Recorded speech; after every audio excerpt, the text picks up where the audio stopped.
Hey, hero. How you doing, buddy? Happy Sunday. I thought about just napping on the couch and not doing anything today, but and then I got a little bored. So here I am. What's up, Beardy?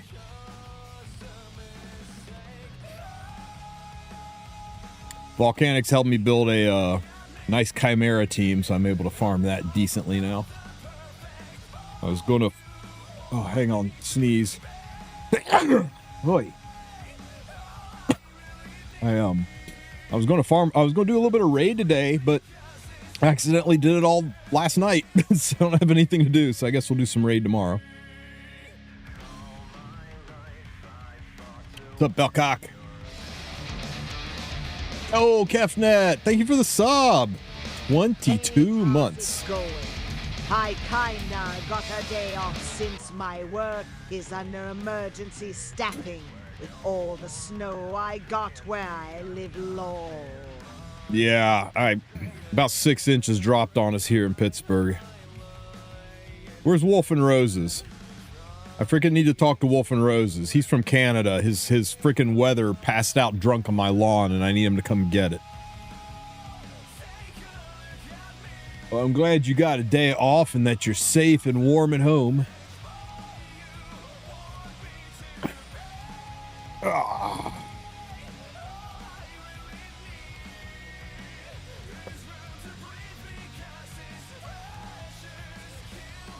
Yeah, I was all proactive and everything. I went out and pre-salted the sidewalk and pre-salted the walkway so I wouldn't have to shovel anything. And then 5 inches of snow rolled in and laughed at my ass.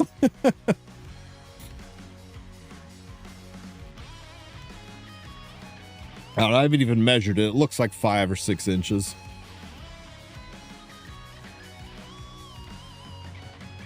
Don't clip that out of context. Any current banners worth pulling? I'm just returning from the Headhunt. Let's take a look and see. Sigrid's nice, but I don't think she's a must have, but she is limited. Young Senya is really good, and I think with the new sets that are coming out, she might see a glow up.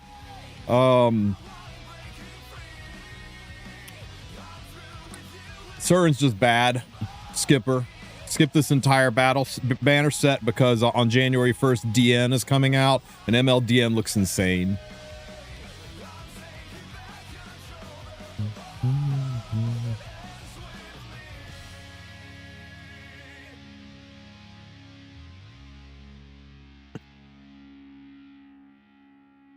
Good evening, Jacko. What's the one artifact you wish for them to make a character and add to the game? Francesca.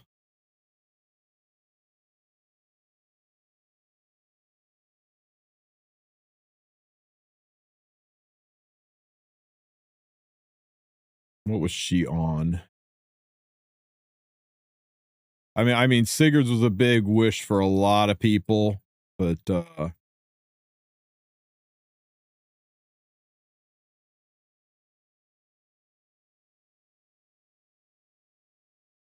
think it's a warrior artifact. Ah, there it is. Francesca.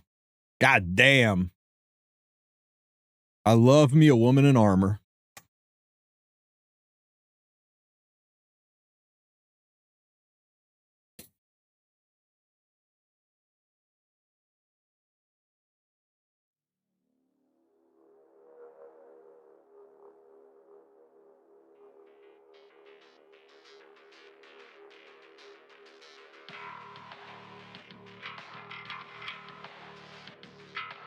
Let's see.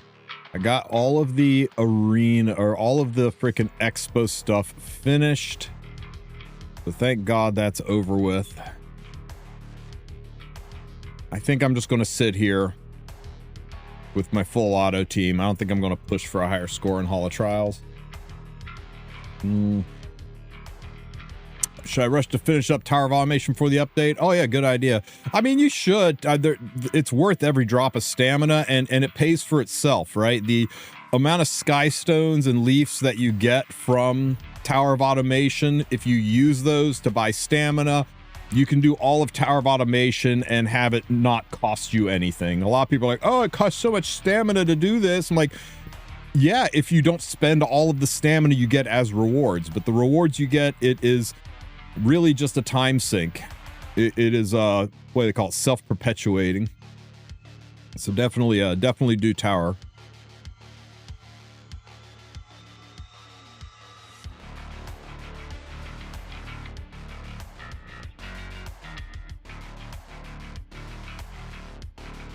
The way I consider Tower is it's letting me exchange stamina I've got in the box for leaves and skystones that I can spend later.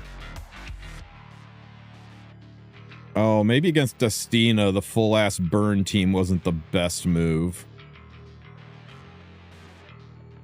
We better hard focus Diene here.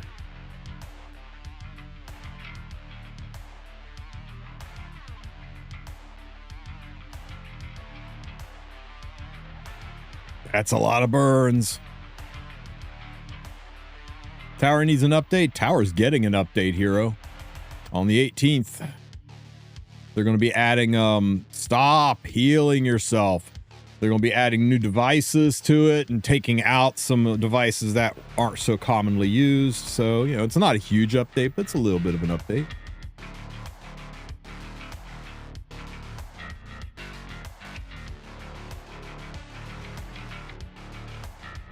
You always just knock Tower out day one, so you don't have to worry about it until later.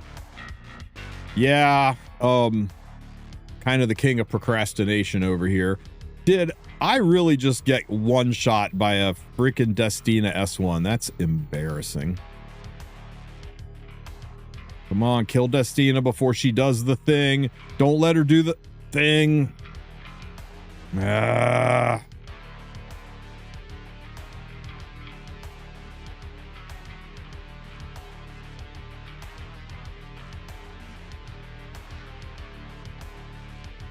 No, stop healing yourself.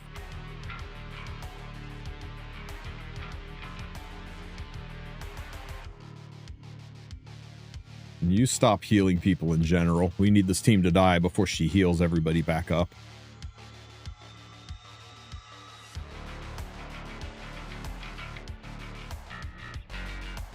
Stop healing yourself.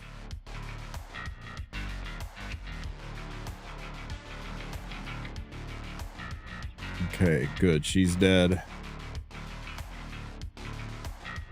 More burns for you. Pop, pop, pop. Okay, now kill me before she heals everybody again. Oh, wait, we can drop a guardian on her ass. Let's throw Tom Cruise at her.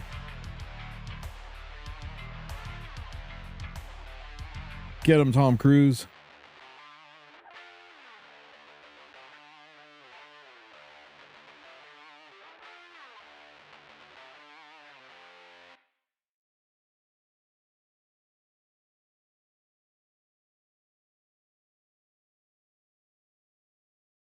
Thank God. Okay. We got out before she healed everybody up too much. Okay. Now let's just run it over.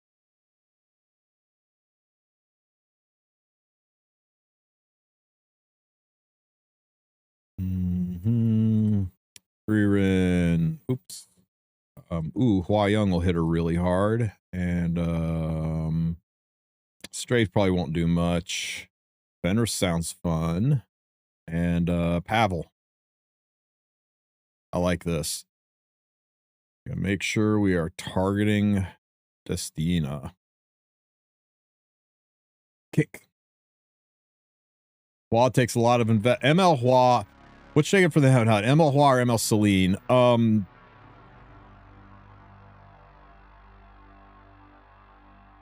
I would probably go with Hua if you can build her.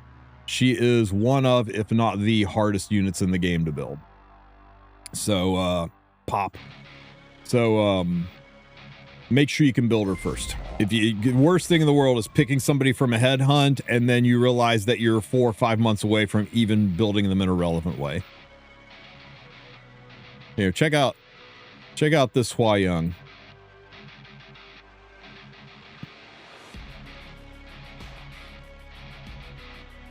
Doesn't look that exciting, does it? Looks kind of like this would be a good baseline. Maybe she's a little too slow. The health is nice. 4K 300 is decent, but still, you know, you show this to people and they generally say, oh, she needs to be faster. Oh, she needs a little bit more attack.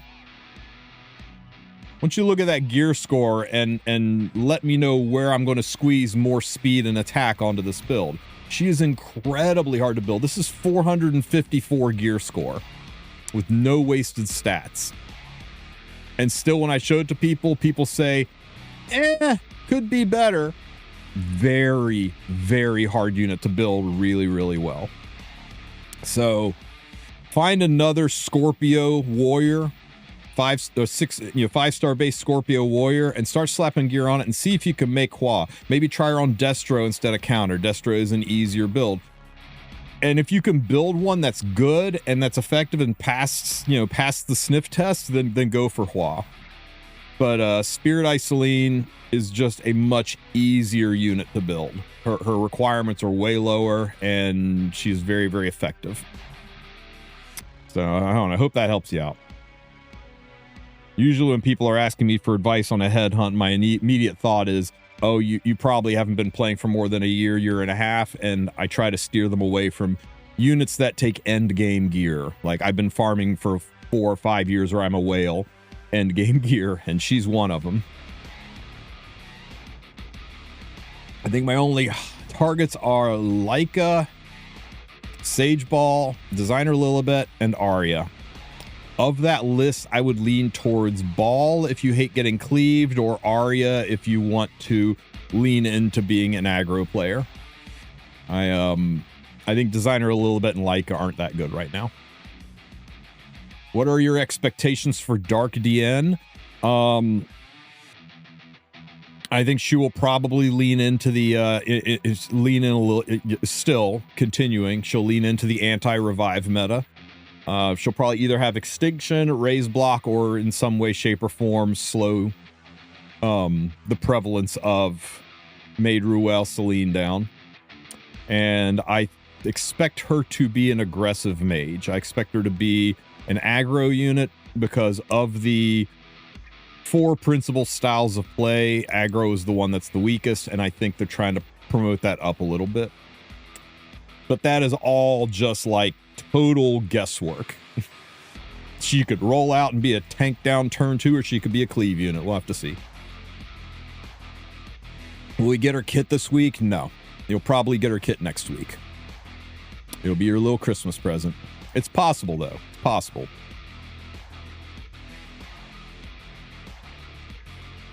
You should already know you're her pal. Can't let the secret out of the bag, man. You gotta wait for the holidays to open those presents. I'm grabbing Conch Lilies. Moving on. Good choice.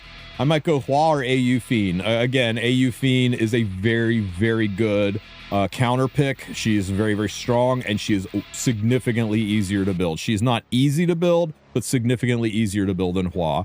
If I had the gear to build a Legend tier Hua and a Legend tier AU Fiend, I would lean towards Hua, but you got to decide if, 1, you have that gear, and 2, you're willing to commit it off of whoever's currently wearing it and onto Hua, because building Hua is one thing, rebuilding the rest of your account after she takes your best gear is a whole ass other thing on top of it. So yeah, look at it from both sides. Not just, can I build it, but can I afford to build it, or now that I've built it, I can't farm Otherworldly Hunt anymore. Now that I've built it, my Guild War defense is failing. Now that I built it, I've got no arena team. So you make sure you got the depth of gear to dedicate that level of gear. It's always hard when you get a brand new unit who takes the best shit on your account. It's like throwing a rock into a puddle. Shit just splashes everywhere, and you spend the rest of the weekend trying to pick up the pieces and put your account back together.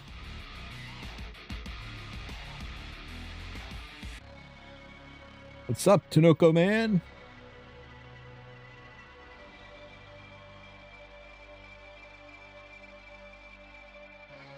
That Predator green violet tech strong. Predator green violet tech? Explain yourself.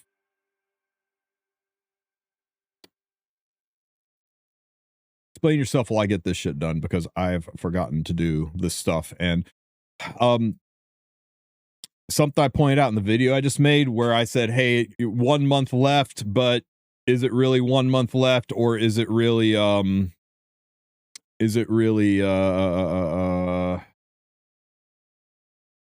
days left? It is conceivably possible that the season isn't going to end until the end of the month, and all they're going to do is refresh the shop, apply the changes to the blessings, and refresh the mola. But I don't know. I seem to remember them saying the season itself was shifting on the 18th, because they were weaving this into the 3-week cycling. So I don't know for sure, unless part of the weaving this into the 3-week cycling is this will remain through the end of the month, and then the new season will start in January. We'll have to see. I'm still not going to risk it. I'm going to get it done before the 18th. Should I go for Ilanov or Luna? Ooh, God. Dude. That's rough, Sinnoh. That is rough. When I make my tier list, they are number 1 and number 2 in the must-haves. What kind of a player are you? Do you play north of standard? Like, are you more aggro and cleave? I would go for Luna. Are you more south of standard? You play more tank down and bruiser? And even your standards are more tanky bruiser than they are more aggressive? Then I would go with Ilanov. Holy shit, that's tough. I think it might be Ilanov. I really do. She's way easier to build. You can build her multiple different ways, and her kit is forever. Now, Luna's kit's forever too, but God, they're both so good. Having multiples of them is good. They're one of the few ones that, like, people are like, I have everybody, who should I pick? They're one of the few ones that's in the top tier for both lists, right? For I need a dupe versus I need a new player. I'm a newish player, so I'm not sure. I tend to go if you're a newish player, I think I would pick up Ilanov. Excuse me. I really do. If you're looking for getting into RTA, she's just easier to build. Luna might feel a little bit harder to build between the two.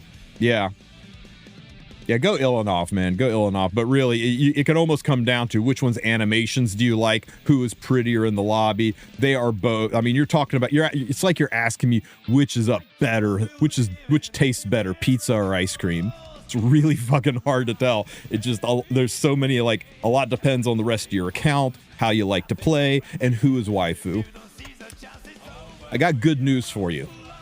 Whichever one you pick, you've made the right choice, because they are both top end heroes, and neither of them is going anywhere anytime soon.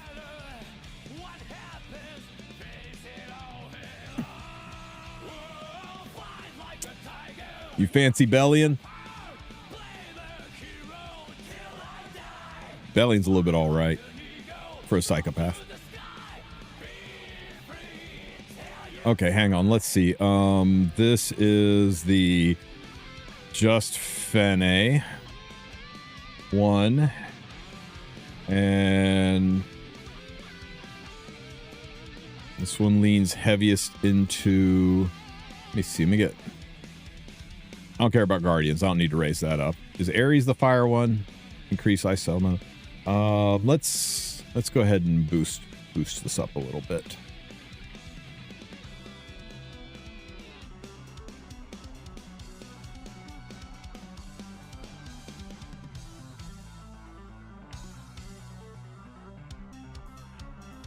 If she's not psycho, is she even hot?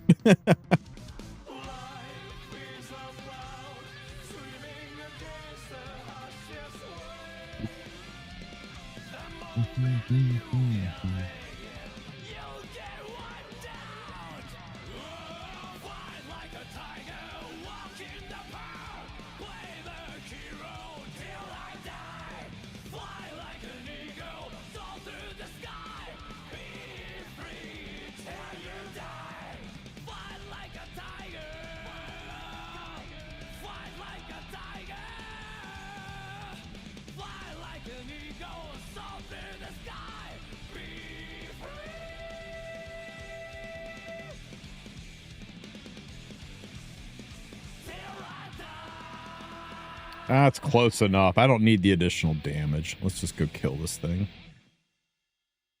Fene, are you geared? Good. Get him. Wait, am I doing nightmare? Make sure I'm doing nightmare. Okay, get him. Points. The 18th is Headhunt, correct. Hey, Tristen, is Boss Arunca a good pick for newbies? Absolutely. Boss Arunca is a good pick for any level of play. You can totally put Boss Arunca in the front and just run 3 ice DPS units and murder the hell out of Wyvern.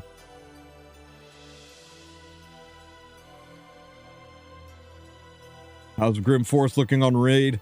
I haven't touched it because I wanted to do a video on it. And me and Volcanix have been talking about doing a video on it for like the past 3 days, and we keep like missing each other and not lining up. So hopefully I'll get that done here soon. It looks like Raid's attempt at Ancient Inheritance, and I'm kind of down.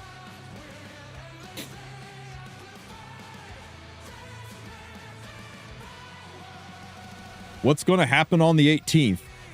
Everything. Headhunt comes out. Covenant Summons get a wish list system. Kiss of Frost Advent releases. A lot of things reset in what do you call it? A lot of things reset in Constellations. The shop resets with new gears. The Mola system resets. We're getting new stuff in the Constellation themselves. I don't do whole ass new videos around that. Spirit or Hall of Trials goes away probably for 3 weeks, or it might just reset. Ooh. It's got potential. If everything goes into the bottom 2 stats, like even spread.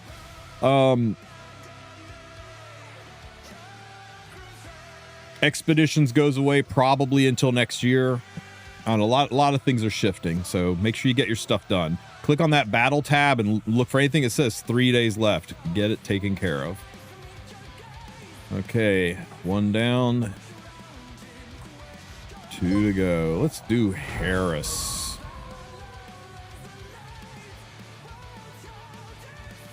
Carrot, are you geared? Good girl. Are you geared? Good girl. Are you geared? Nice. Are you geared? Sexy. Fuck it. I don't care. I'm not even gonna check the constellations. We'll see if it works. I'm not ready for Advent. I got you, fam. It's 3 weeks, 2 or 3 weeks long. You'll be fine. It's 3 weeks long, actually.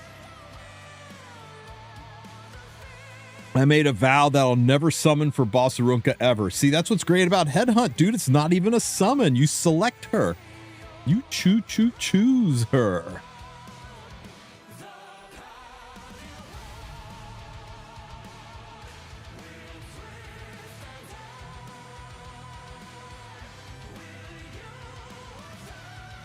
No, I hate her.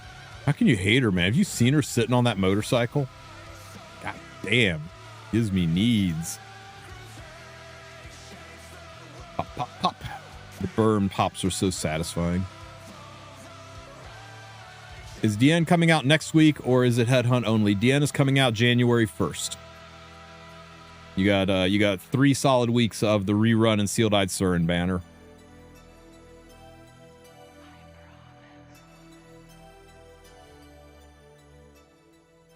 Here, guys, I'll give you a little calendar. Now, this calendar is subject to change. Smogate loves changing things, but here you go. So this is the calendar that I've kind of made up for 2026. Things that are known so far. Oh, shit. Things that are kind of known so far. Make it bigger so it's legible. Okay. So what we got here is the yellow MLs are when new ML5s are going to come out. And this will change, of course, the instant they slide in any of those. We're doing a skip week to do a custom group summon kind of a thing, right? But assuming everything goes according to schedule, January 1st is when Diene will come out. January 2nd is when we will have the announcement of the next balance patch. So if you are waiting to or if you're doing your headhunt, I recommend you wait until after the 2nd so you can make sure no ML5s get balance patched. I mean, how in the shitter would you be if Astromancer or Elena gets the Mort treatment, becomes the most important unit in the game, and you skipped on her, right? So kind of wait on that. Yo, Crank, thanks for the 15 months, brother man. I appreciate you. And then the purple is when the balance patch actually goes live. Yo, Higa! Thank you for the raid, my friend. And over here on February 12th, that's when the next ML5 would come out. I don't think we're going to have any custom group summons because they need to get Issaria out before the version update where they introduce the next part of the story, because she's part of this first part. So I'm feeling pretty confident in these 2 ML5 dates. After that, the next ML5 should be March 26th, but like I said, they could easily insert a spacer mystic summon, a custom mystic summon in there to shove all these things downstream a little bit. The next balance patch after the one on January 2nd isn't until the end of February 27th. But yeah, if you want to screenshot it, go for it, but it is not gospel. It is not leaked. It is just something I kind of put together to give me a feel on when things will change. The red M's are maintenances. The blue MVs are maintenance with a version update. Version updates are ones where it's probably going to change your title screen. And it's going to introduce something huge. It's going to introduce a shift, a paradigm shift into the game. A new story is introduced. A new game mode is introduced. Something major. It's likely, even if there's collabs, these will likely be when collaborations happen. And then the green and purple Bs, that's just balance patch announcement, and balance patch goes live. And of course, every 6 weeks, a new ML5 will release. And that's all this is just every 6-week intervals, and that can shift. Hope you had a good stream, Higo. Welcome, buddy. Isn't custom Mystic in April? It's... You can't, I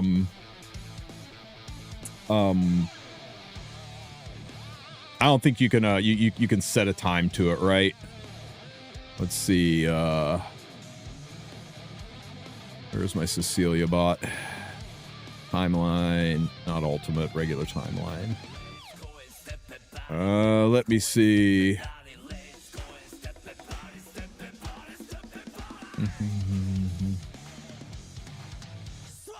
There's a special Mystic Summon here in July of 2024. There was one in April of last year. So we had one in April for 2025. We had one in July for 2024. We had one also in March in 2024. They did 2 of them in 2024.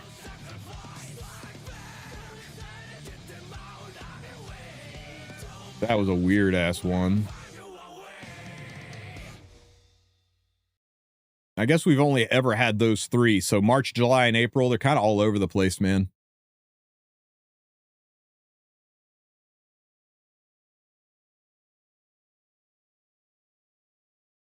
Yo, Higa, you're playing Raid 2? I'll kick somebody if you're looking for a guild.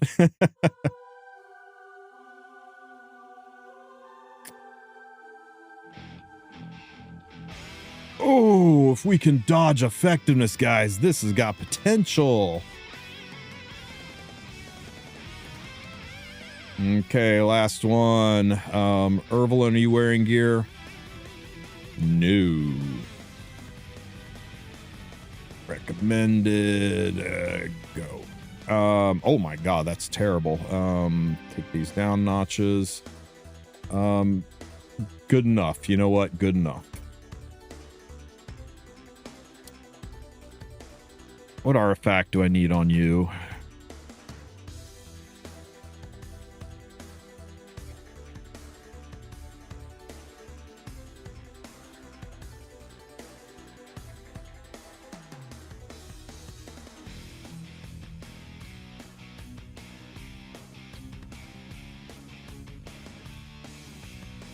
Dust Devil, because it's funny. Fenris, are you geared up? Good boy. Hey, has anybody not done the Blessing of the Stars thing yet? Because I want to test something.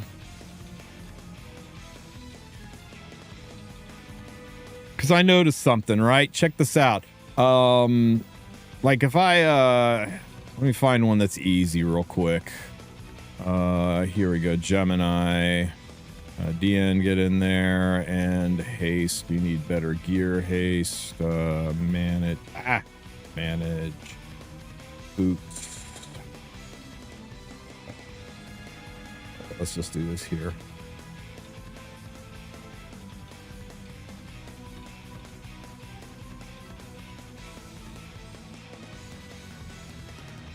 You're probably missing something, right? If not, I know Watts is. Yeah, manage. Can have this piece. Lots. I want somebody who is absolutely bored to check this for me, because if so, this would be a really nice vid to get out there. Diene, we just need to change your ring if I'm not mistaken. And your neck.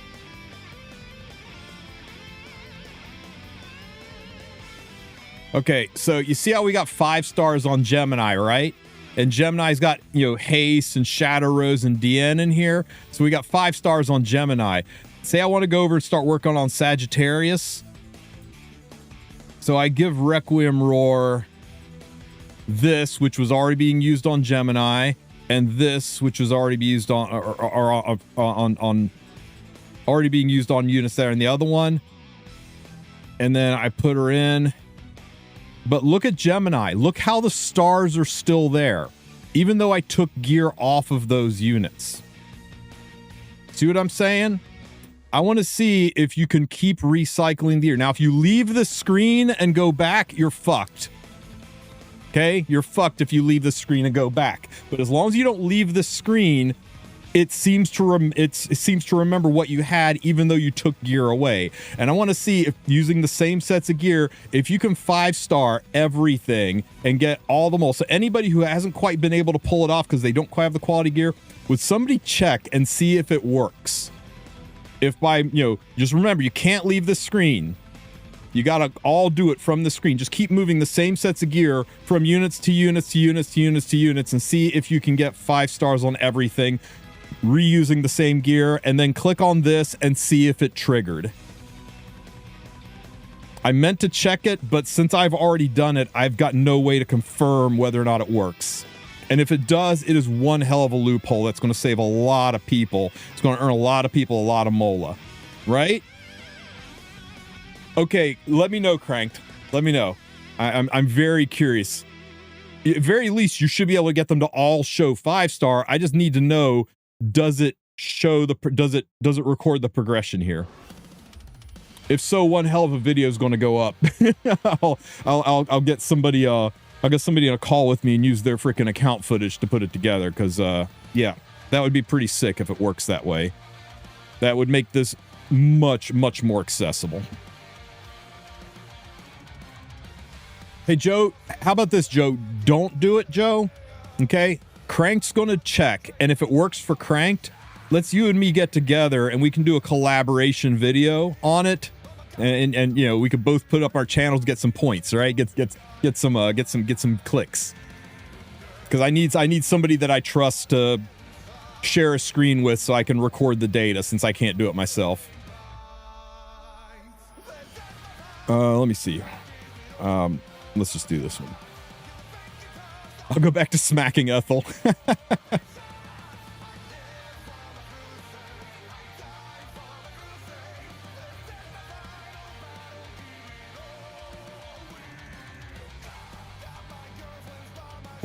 Yeah, I noticed it last night when I used the gear reversion button, and then I went back and I was still on that screen. I was like, well, that's weird. I put the gear back and it's still showing 5 stars. And I was like, oh,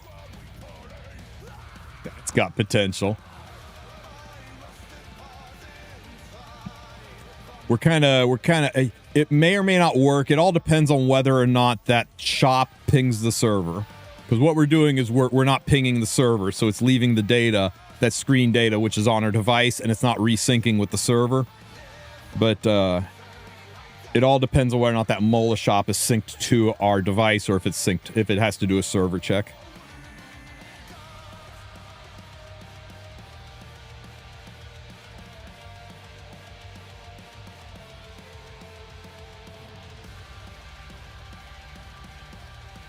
Remember for 15 minutes when everybody wanted Charles to do this?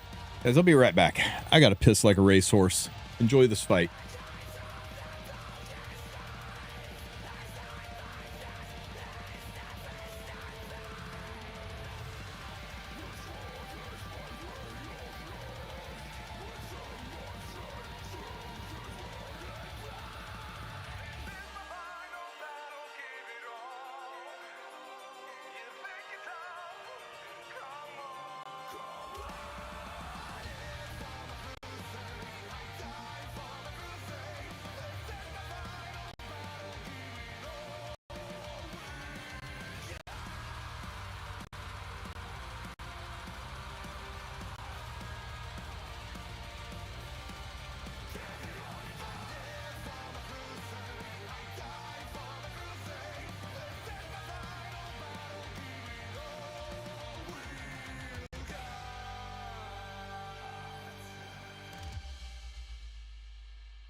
Oh, did we win? We won. All right. Bro, the Dark Trial. I succeeded on killing the minions, but the boss still has health. Does anyone know why? I know why. Do you want to know why? There's a minor little trick to that boss. I will show it to you, and you're going to be like, why did none of your videos mention this? And all I'll have to say to that is, sorry. It'll be in the next one. Let me take a dream team here.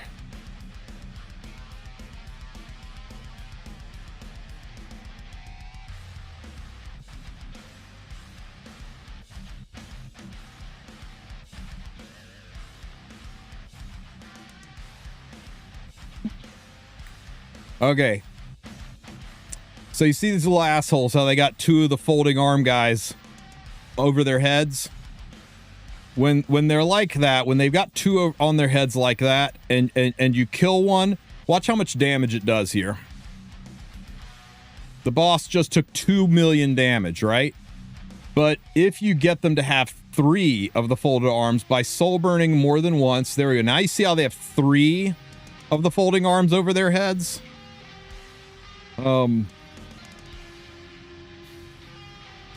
Oh, for fuck's... Okay, never mind. We're good. We're good. We're good. I don't know why you were worried. Now, since they have 3 over their head, when we kill one, it does 3 million damage. 1 million damage per folded arm guy. So try to multi-soul burn and try... They don't always have to have 3. But some of them do. You know, make sure enough of them have 3 foldy arm guys, 3 sweet dreams effects, that when you actually do get the kills, you do a significant chunk of damage. That's literally all there is to it. That's why you're getting to the end and not quite winning. Simple as that. How's CZM for you? You didn't like it? No, I really like it.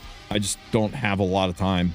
I'm holidays. I've got Epic 7. I've got Raid, and I've got getting shit ready for my closing out end of the year for my business, and I only have enough time to play it very, very casually. So I'm way behind everybody else. So I'm just playing it when I get some time and having some fun with it. But I really don't have time to make content for it or mainline it. But it's a fun game. You should definitely be playing it if you aren't. Give it a shot. It's not for everybody, but it's pretty good.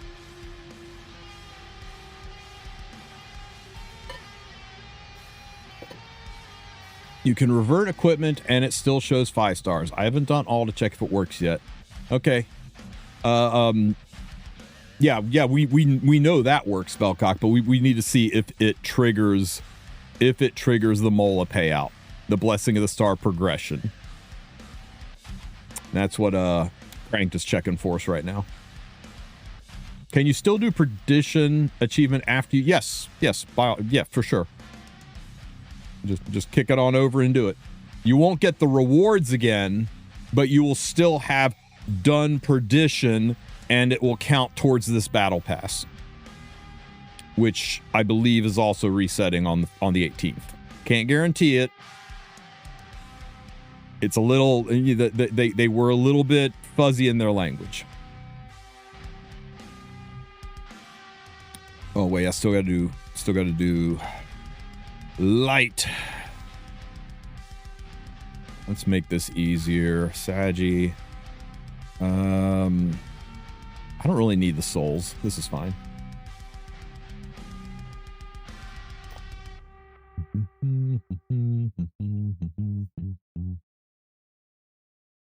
This is fun.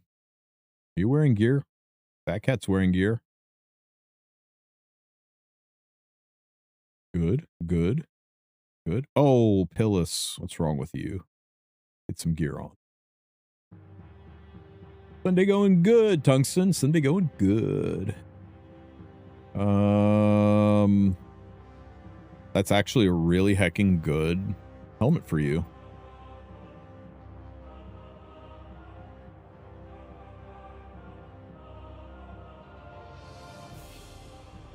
Oh god, this was the most fun one to do initially, and now it's just kind of tedious. Provoked.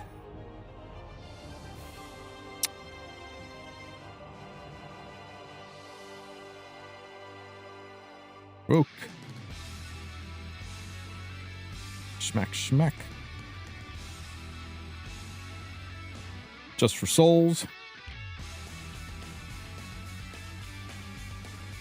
I use Fire Cigarette to make it more easy. That works. Okay. Let's provoke, must restore, DEI. Smack. Provoke here. And we need one of you to go to light. And then we can go back to hitting you.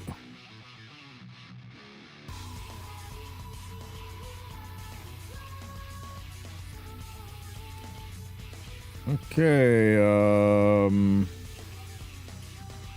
shit. That's okay. All that it doesn't matter that they're provoked and that the colors are off. What matters is that they're both provoked when they take turns, and that they're opposite colors when Ethel takes turns. They don't have to be provoked for Ethel, and they don't have to be the same color for the ad's turns. It's ideal to have it all taken care of so you don't have to worry about it, but the most important thing is that they're provoked on their turn. So this is fine. And now they need to be opposite colors for when Ethel takes a turn.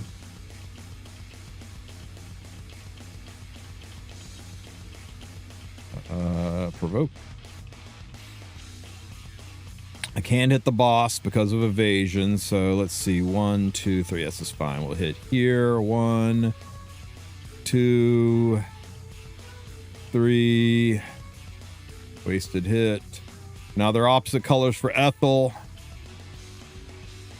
All right, we got the defense break. Hell yeah.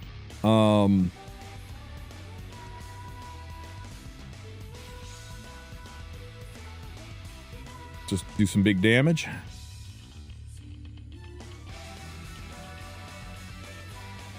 And damn it. And we'll soul burn the hell out of this. This should hit so freaking hard. Oh, damn, that was a good hit. Newbie question, do we get the same Mystic rewards in Arena and World Arena? Do you get double the rewards if you do both? The weekly Mystics that you get, you know about, like when you log in Monday, it gives you a choice to choose between Mystics and Sky Stones. Those are only Banner Arena. You don't get anything from doing World Arena. It's literally a for fun mode. The only thing you get out of doing World Arena is at the end of the season, which is going to be about 13 weeks from now. At the end of the season, you can get a frame and a unit skin if you rank up pretty high, and maybe some conquest points. But yeah, you don't get anything from that. Now, if you're talking about the side missions, right? There are sometimes side missions that will say do arena to rack up points in the side mission. Those typically mean any arena, RTA, banner arena, or draft mode. Those are under the event tab. The only thing you get from World Arena is healthy rage. Provoke you. And we'll provoke you. And I'm going to save the S3 for the next defense break.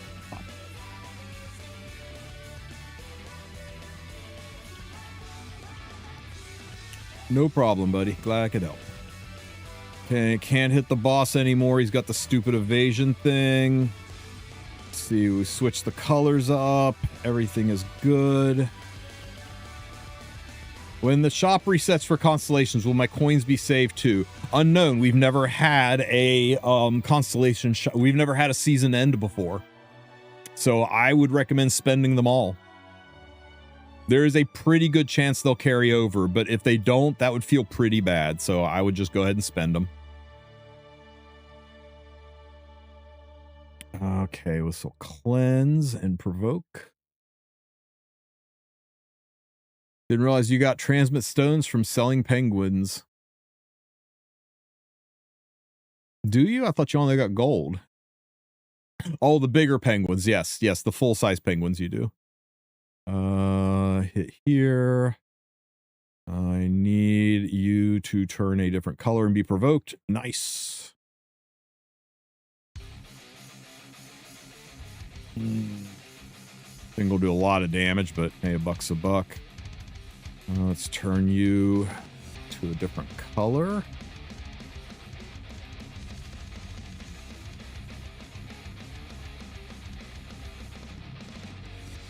I got plenty of souls. I'm just going to burn this here, do some damage while I can. Damn, she hits hard.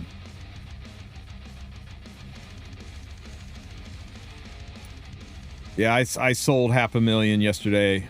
Restocked the larders. Provoke this. And no defense break yet. You're killing me, game. Hit here. Provoke here. Hit here. Hit here. Hit here. And hit here. And hit it again. Can I please get a defense break? Oh god, that's the opposite of defense break. Evoke. Evoke. And this.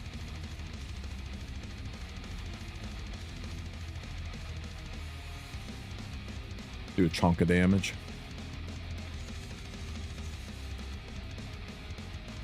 I have no idea what that's even like, Kratos.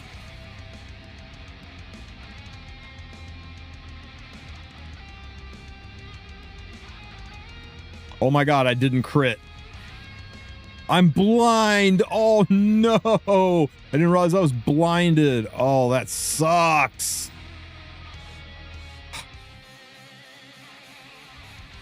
Embarrassing. The trials thing doesn't work. Shit. That would have been so good, right? That would have been so good. Oh, man. Disappointed. Why are we cleansing with S3? Because I'm reading chat and not paying a whole shit ton of attention.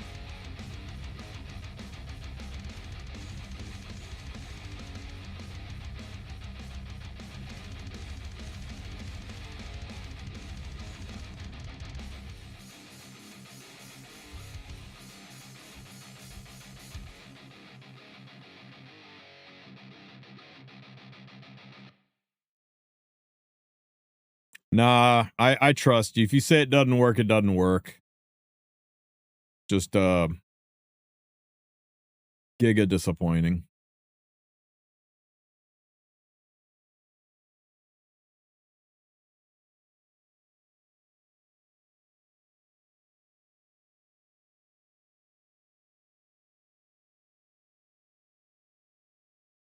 I think I'm going to win this one, guys. This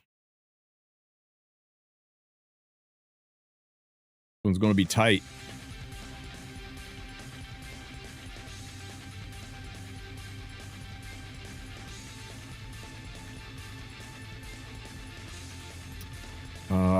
One, two, three. 1, 2, 3. Yeah, so we hit this one.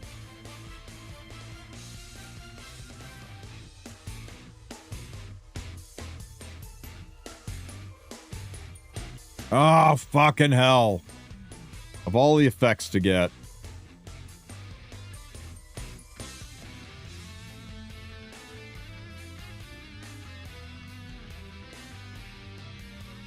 Might be okay. I might be okay. Might be able to kill it here. Is the chatbot doubling again? It's not doubling, is it?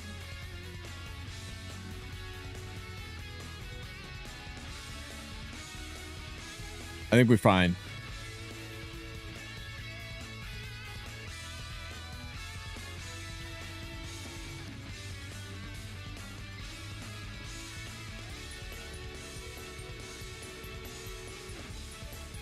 No. I'll never. Fuck. I'm going to do it anyway, guys. I know it's going to miss, but I think we might kill on a miss. We got to try it. Ah, good job. Good job. Look at that Lorena go. Look what Deathside said. A small PSA with new target on boss hit chance Arties. You can ignore her evasion buff completely. Oh, interesting.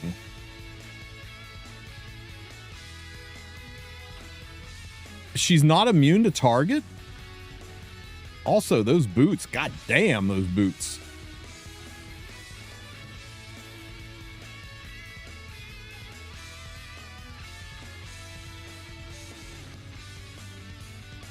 She is not immune to target. Freaking brilliant, man. Good job.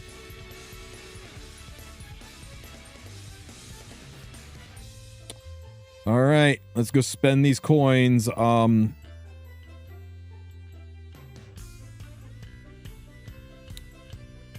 Do I have enough time? So 1, 2, 3, 4. I got enough time to do 4 purchases, and that would be so 400, 800. I can just buy. I can keep buying this stuff. I don't have to buy the gear.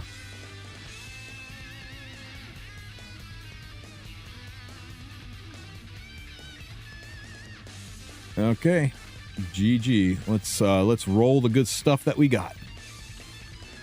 Okay. Please don't hit defense. Very good, Boots. Very good. And attack. So now they are actually bad. Oh my god. Just spreading it out. They're very mediocre bruiser boots.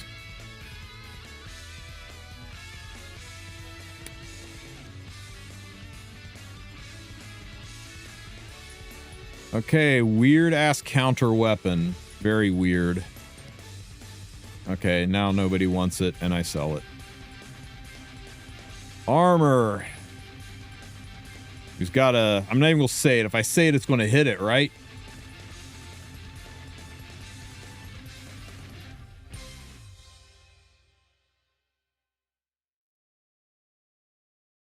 Damn it!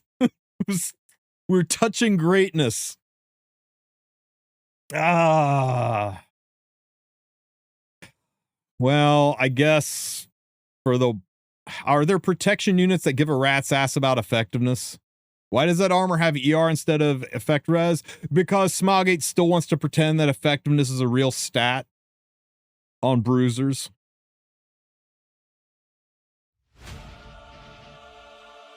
You really gonna put a protection set on Ras? Oh, you mean fire Ras? Yeah, no, you're not gonna run a protection set Aram, I don't think. That would be some weird tech. The one thing I want to roll into effectiveness, and now it's gonna give me the ultimate DPS piece, isn't it? Oh my god. We gotta hit speed and effectiveness for this to be viable now.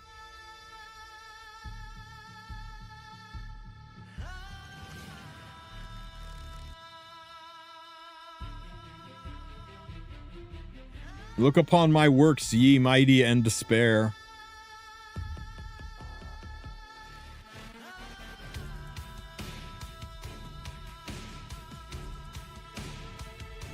I don't think this could roll anywhere and be good, could it? Peyra? You aren't putting a 9 speed helmet on Peyra.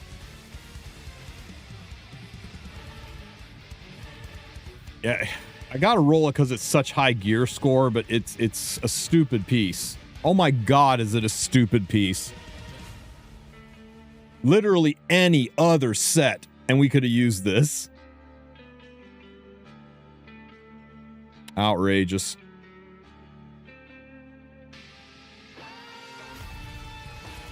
Anything above 90 is pretty high for level 88 gear.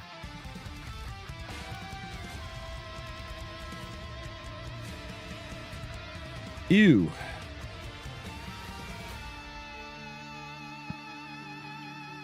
Okay, constellations are done. Expos are pretty much done. Damn, Biako. Biako's been holding out on us, everybody.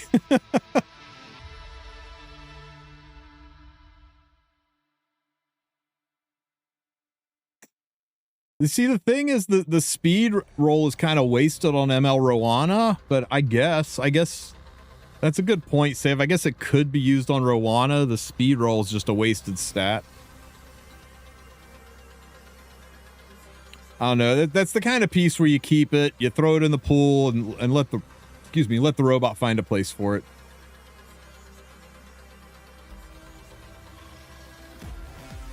Okay, I got to admit, that's kind of neat.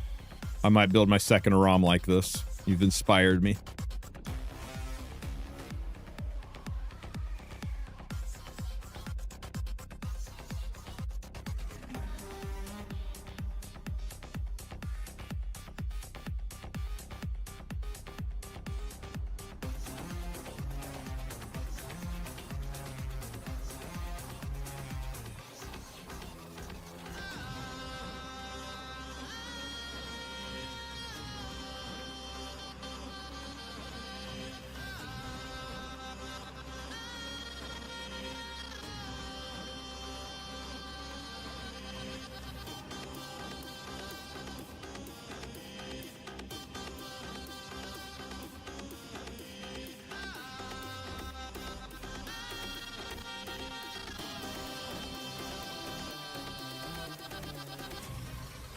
Hey, Illusion, what's up, buddy?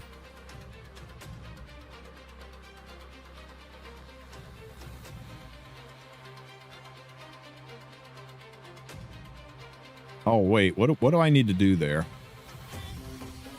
I need 9 chests and 8 helms. Okay, easy peasy.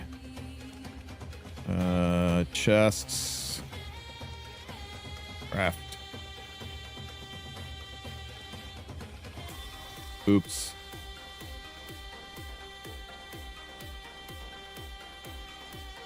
I forgot that you can actually sell stuff from that screen now. And helms.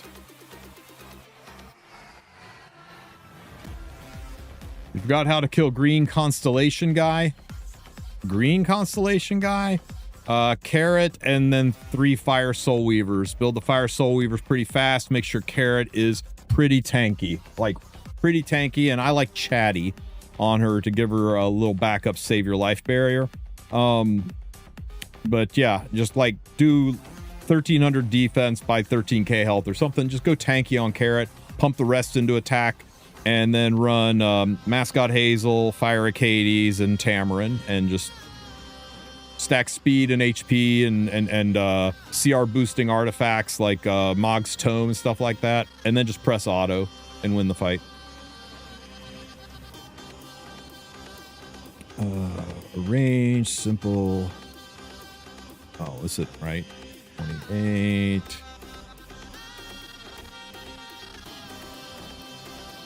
Yeah, there we go.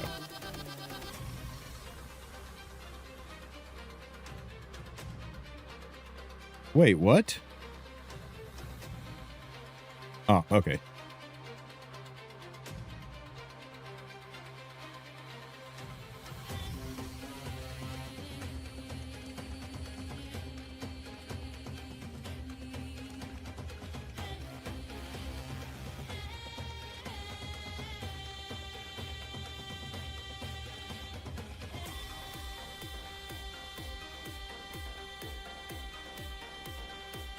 Are you friendship 10 yet? Nope. Are you friendship 10 yet? Yes, you are. Get out of here. Are you friendship 10? Yes, you are. Get out. Are you friendship 10? Nope. Who else? Hide friendship 10. Sort by friendship. Nope, nope, nope, nope, nope. Harsetti. Bossarunka. Bossarunka didn't give me any free mola, though. Heyu gives me free mola. I just want her to be friendship 10 because she's good.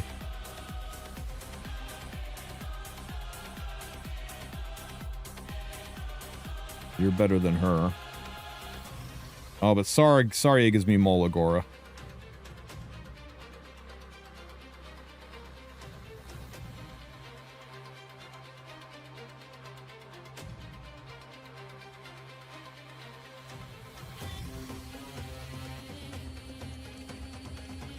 Oof. Can I tell Smilegate to increase the amount of leafs in Heart of Orbis?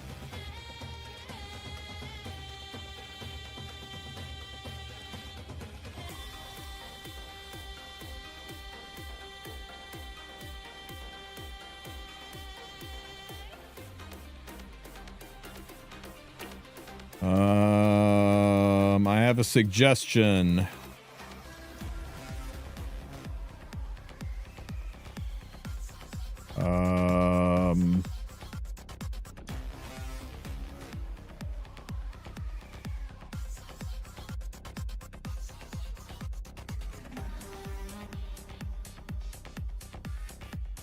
Suggestions.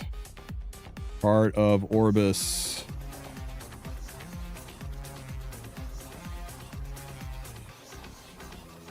Let's see. What was it you said here?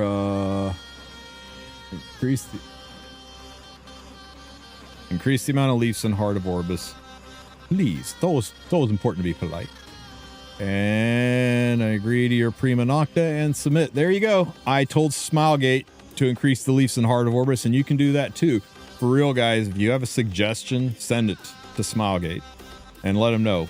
They're actively looking at feedback recently. So if you have a good idea, and don't be stupid. Don't be like, hey, could you give everybody 12 Moonlight Selector tickets? I mean, don't waste their time, right? Send in legitimate, like I just wasted their time, right? Send in legitimate requests. And also restoration inquiries. A few people don't know about this. If you have accidentally sold or transmitted a hero or piece of gear, you can do the restoration section and you can give all the information. Tell them the last time you saw the hero, artifact, or piece of gear, when it disappears, stuff. And as long as it's in the past 2 weeks, they will put it back on your account. One time per account.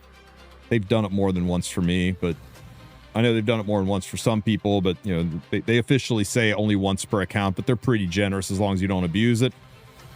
It's a nice mulligan. Now, if you accidentally if you accidentally used it as an imprint, right? You accidentally put your ML Teu as an imprint into your Ice Teu, they won't give it back because you got benefit out of that. You actually imprinted a hero, so they won't reverse that. But if you accidentally just transmit it and sell it or delete it or anything like that, they'll roll it back for you one time.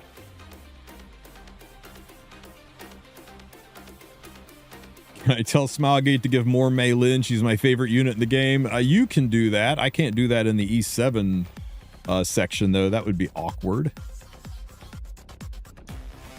Do you choose Leafs in the Heart of Orbis? What do you choose besides Mola? Because already 2 months without those. If you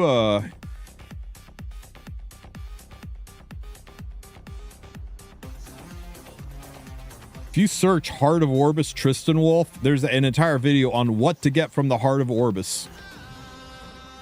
A lot's going to depend on where you are in the game, but this is a pretty solid video on what is worth picking up, what's valuable, what's not valuable. So I'll go ahead and post a link to this video in both of the chats, but hopefully that helps answer your questions. That is not what I thought. Did that work?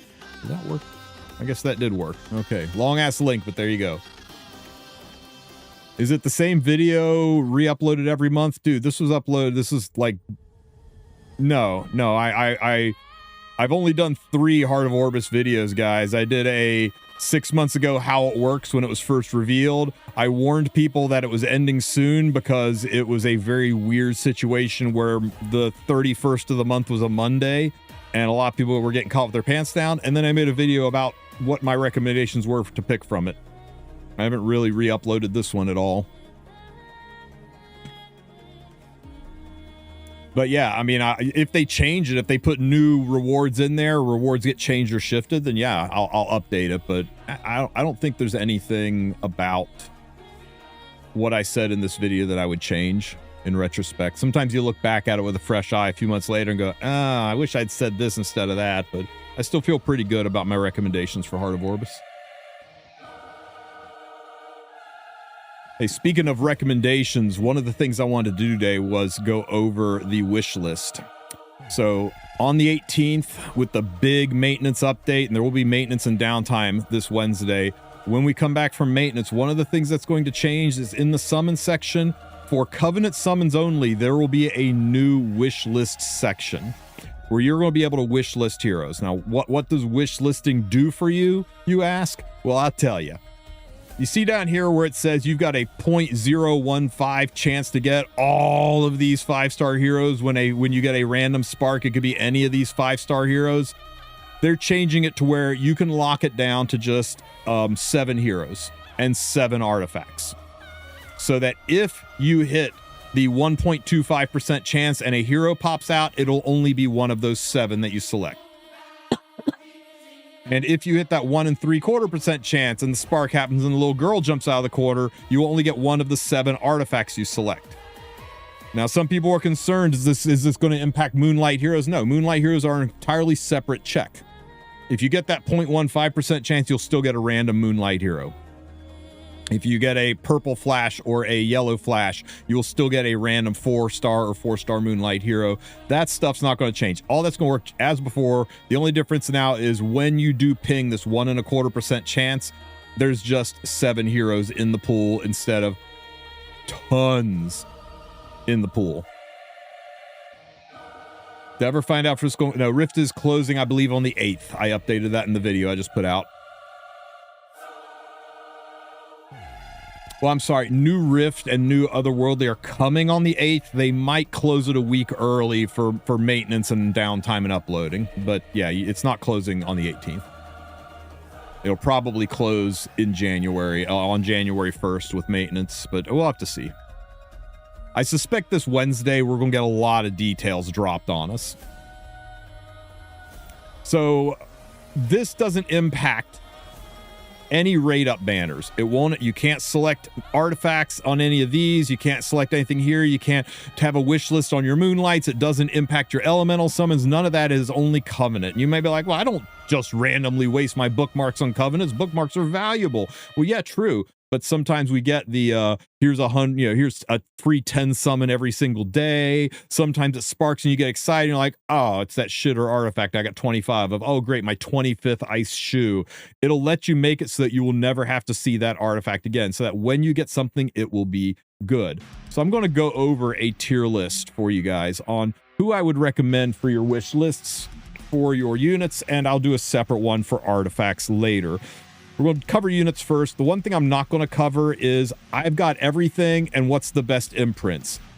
that's a mixed bag of nuts, right? You could easily say, oh, well, crit chance is way more important than, I don't know, say percent defense, right?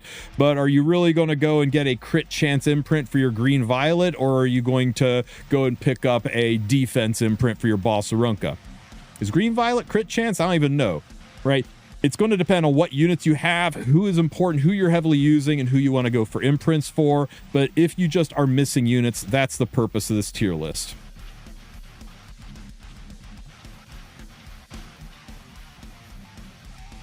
Nope. So here you guys go. Here's my wish list recommendations for your RGB 5-star units. First, you can't select limited units. I'm sorry. I know you guys want to put Diene in there, but we're just going to go ahead and load this tier list up. Let me move this up to make this a little easier real quick here. But load this tier list up with all the limited units in the game that you cannot wish list. And they are legion. Oh, and by the way, guys, for those of you saving bookmarks, don't go nuts when this wish list comes out, because I would bet you a freaking paycheck that the last week of December to the first couple weeks of January, you're going to see a custom group summon. Now, why do I say that? Well, MLDN is coming out on January 1st, and the only way to imprint MLDN is with more DNs, and we are overdue for a custom group summon. And much like they did with Landy, they will probably do an MLDN banner at the, or a banner to let you pull for DNs at the same time MLDN is up. So I fully expect that to overlap. Yeah, the blank is Hecate. So don't go nuts on this, because I think you will probably want to be chasing that custom group summon that is very, very likely to happen at the end of the year. When is Summer Hua-Young? Probably in the summer. I know for those of you in like Brazil or Australia, it feels right to do it right now, but it's kind of weird seeing a girl in a skimpy bikini bathing suit on a in the ocean when we're shoveling 7 or 8 inches of snow away. You probably aren't going to see Summer Hua-Young until, I would say, May. All right, next thing, guys, is the units you get for free. I think it is, I think it's a no-brainer that you aren't going to put these on your wish list unless you just want some imprints for them or for their ML versions. Again, I'm not going to focus this tier list on imprints. So for free units, Sermia, Yuna, Saria, Sigrid.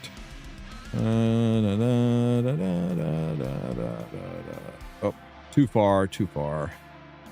All right. Let me spin these around, guys. I'm going to try to keep these in somewhat order of strongest to weakest and ones you should focus on. More over the others. There you go. All right. So now let's get into the meat and potatoes of this list. I'm going to break it down into just 3 things, right? These are top value units. Units everybody wants to have on their account because they're damn good. Solid use units that are, well, you know what? Solidly usable in PvP or PvE. You'll probably find some uses for these units. And then this is going to be niche or bad, okay? Majority of them are bad. But because somebody always gets butthurt and says, what do you mean? Ice Tywin is great if you play him like this. I was like, you know what? We'll just call that niche then. Okay. So, you know, I'm just going to leave it ambiguous and not tell you if they are niche or bad. If you find a use for it and you're going to build some amazing tech, you do you. But these are units that I would only pick if you do not have them. Now, always go with something you don't have over a dupe of something you do have, because balance patches happen every 8 weeks. And all it takes is for somebody to get the Great Mortelix treatment and suddenly they go from trash to treasure. Speaking of trash, why Smilegate? Why take the hottest redhead with some of the best animation in the game and make her so bad? Some people might be adding her to their list just because they think most likely to get a buff, right? Most likely to get a buff. Kane is insanely cool looking and just bad. Arunka never really found her place in the game. Senya was a must-have unit back in the day and is not very good anymore. Flan is hard to use, just not fast enough to do what you need to do. Basar, the Basar meta was wild. Anybody remember the Basar meta? Let me know if you remember the Basar meta. I don't miss it. Ken was good in Wyvern, but we have moved past that. Chloe is a unit that everybody thinks is going to be good, and then she just never is. Every time they try to buff her, it always falls short. Aramentha you can find some uses for, but there's just better options. Like Bihu, not bad, just better options. Charles, he's got some uses in Constellation, that's about it. Mui got a buff and still nobody's able to do much with her. She is really good in Advent though. If you do have a Mui, get ready to use her in Kiss of Frost. Ilanov, Ilanov's a weird one, right? Ilanov might have a glow up from these warfare rule changes where injury is important. It'll be interesting to see if Ilanov bootstraps herself up into solid use, but right now not a good unit. Ervalin, you know, he lets you full auto trial the constellations, and that's about it. Charlotte, she's a good assist for Rift, which is going away in a matter of weeks. Queric is actually really good into Mediator Queric, and that's about it. Tywin, you know what? He's a knight, and knights are never bad, except for Tywin, who's kind of bad.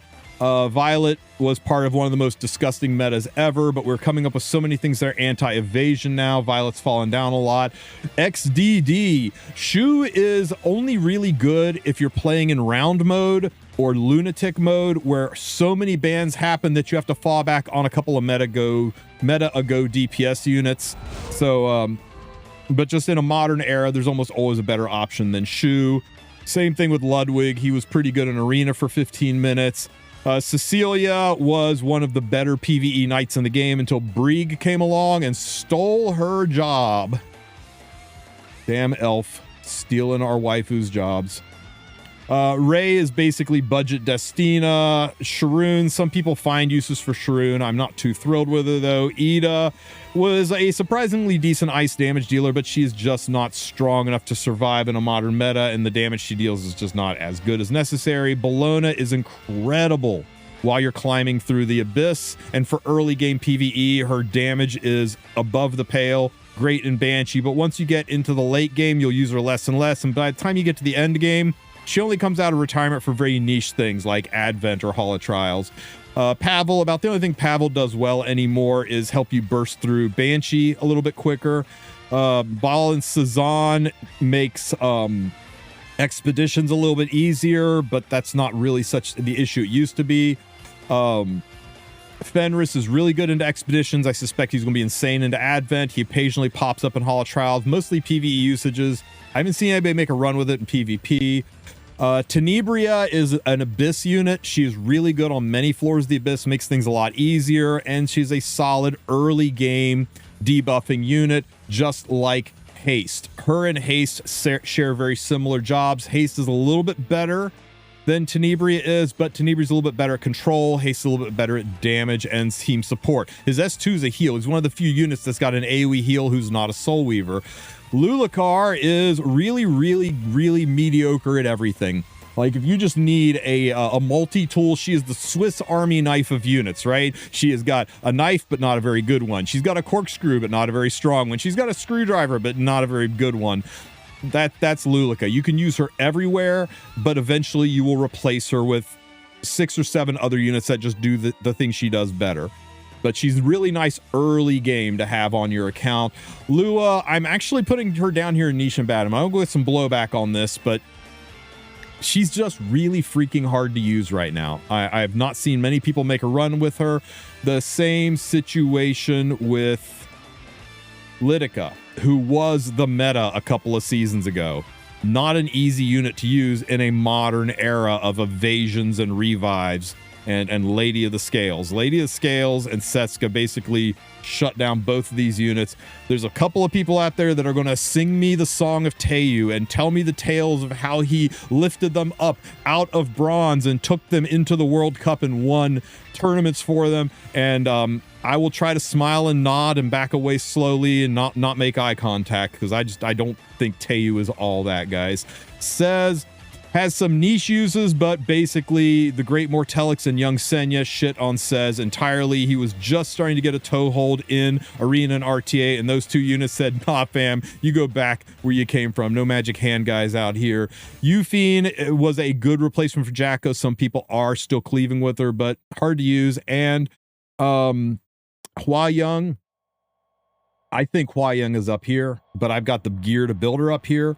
Hua Young's main solid use is killing Freerins, who is everywhere. I think you're going to see more of Hua Young as this game moves on. I think she's starting to make a comeback, but right now she is just as niche as they come. And the last one in the niche tier is going to be Robin. Now, Robin might go up here with the changes to the warfare rules, with burns and stuff getting more important. I've seen people use Robin with some success, but it is the most niche of fights. So I'm leaving her down here because her primary job, Rift, is coming to an end soon. Whew. So that's it, man. Those are my niche units. Niche doesn't mean bad. Niche means niche. Niche means like, oh, if I do her like this, this, and this, then she works in these situations. Like, dude, you have just given me the textbook definition of niche. Hey, thank you for the sub, Vivi. I appreciate you. Thank you so much. So, yeah, I'm pretty happy with this, and I think it is sorted pretty well left to right as far as quality goes. So let's talk about the solid use heroes. Melissa is never not going to be a solid use hero in my mind. A lot of people underestimate this girl. She is really actually one of the few who's really good into Setsuka and Lady of the Scales. I wanted to put her down here in niche. I don't think Saria is good. I think she's objectively a bad unit, but everybody tells me she's good. Everybody says, no, you haven't done Ran Saria yet. You've not lived until you've crushed people with Saria. So you know what? I'm going to leave her up here and trust the community and see what they say and see if they're right. I just don't want to have to read 10,000 comments about how I'm underestimating Saria, so I'm just going to leave her there. Fire Ravi is really good early game. She is very, very strong in round mode and lunatic mode in late game. And in early game, she can actually help you clear a lot of content. She is not a bad unit, just not an insane unit. Guard Captain Karl is awesome for going through those damage limits. Fumir is a tricky unit. She is where most people are playing checkers, you'll be playing chess if you use Fumir. You've got to know how to use her, build a team around it, but if you do it right, you can have a lot of fun with this unit and run some people over. Kisei is more of a high-end game unit. She is a good, solid DPS, but takes pretty good gear, is relatively hard to build. Zahak, I'm going to go ahead and leave him up here because Zahak just recently got a buff, and I think the warfare rules for injury are going to make Zahak even more toxic. So I think we're going to see more and more uses out of the mighty Zahak. Lilibet is basically girl strays. If you're having some PvE that you want to one-shot, you're like, oh, why can't I one-shot? Oh, I don't have strays. I guess I don't one-shot Banshee. She's actually better at one-shotting Banshee than strays. Built-in Extinction, she finds use in some higher-end tournaments, but predominantly a PvE unit used to facilitate your hunts. She'll be really good in the Kiss of Frost Advent event that's coming back. Lilius is a dual attack unit who can really take a lot of your PvE adventuring up a notch, being able to self-cleanse the team, randomly dual attack, and interrupt a lot of specific styles of cleaves. Really nice tool to have in your tool belt. She's not going to take you to legend or anything, but she's a unit you're glad to have. Elena is one of the more underestimated units. I think she is fan-freaking-tastic. Somebody that everybody should have built. Not going to be her first pick, but she could be a must-ban 4-5 pick. Command Model Leica, a little harder to build. She is more of a legend tier gear kind of unit, but being able to have her on your team if you can do the speed, pretty freaking good. Karl is really, really nice on Holy Sacrifice. If you don't have the artifact Holy Sacrifice, you're probably going to pull Karl down. But if you do, he is a great way to deal with Renox, to bait those units in, and to also be able to surgically execute one or multiple units from the enemy team. He especially shines in Guild Wars. Kairon, don't like being cleaved, hate being cleaved, want to give the middle finger to those cleavers. Nobody gives a middle finger better than Captain of choking people out himself, Kairon. Pick this guy up, get him on your team. He is a great way to stop people from cleaving your ass. Alencia is a really good best friend for For young Senya, normally I wouldn't have her ranked up so high, but again, the warfare rules with injury, I think we might see a glow up from Alencia. We might see her used a little bit more often. She can drop up to 40% injury in one action, and that is crazy strong with the amount of damage she'll be able to dish out as a result, especially for a bruiser unit who can strip the enemy team. If you're just getting started in RTA, few units are as good as Abigail. Being able to give immortality to somebody on your team so that you can force your important unit through. Abigail is key for a lot of people trying to get their master's frames, and I think she is underrated for people who are just trying to dip their toe in and maybe go for their first frame in RTA. She's also really good in PvE content where you just can't quite survive to kill this thing, and if your unit would just live, get Abigail on your team. Now your unit just lives and you can get to kill the thing. Elagos. I love the goat, and there's never going to be a time I'm glad I'm in a solid use. He is a little hard to build, takes a lot of good speed gear, but the resource reduction, the ability to target and defense, very, very strong unit to have on your team. The Immortal Wukong can be built as a good, strong, solid bruiser DPS that will take you far in RTA, or be built as a damage sap so that nobody with strays can ever kill your team. So he's got multiple uses, multiple build potentials. Janua, I mean, do I need to even say that Janua is good? I think everybody who's fought against Janua knows that Janua is good. And yeah, for a fire DPS, he brings a lot of power to the game.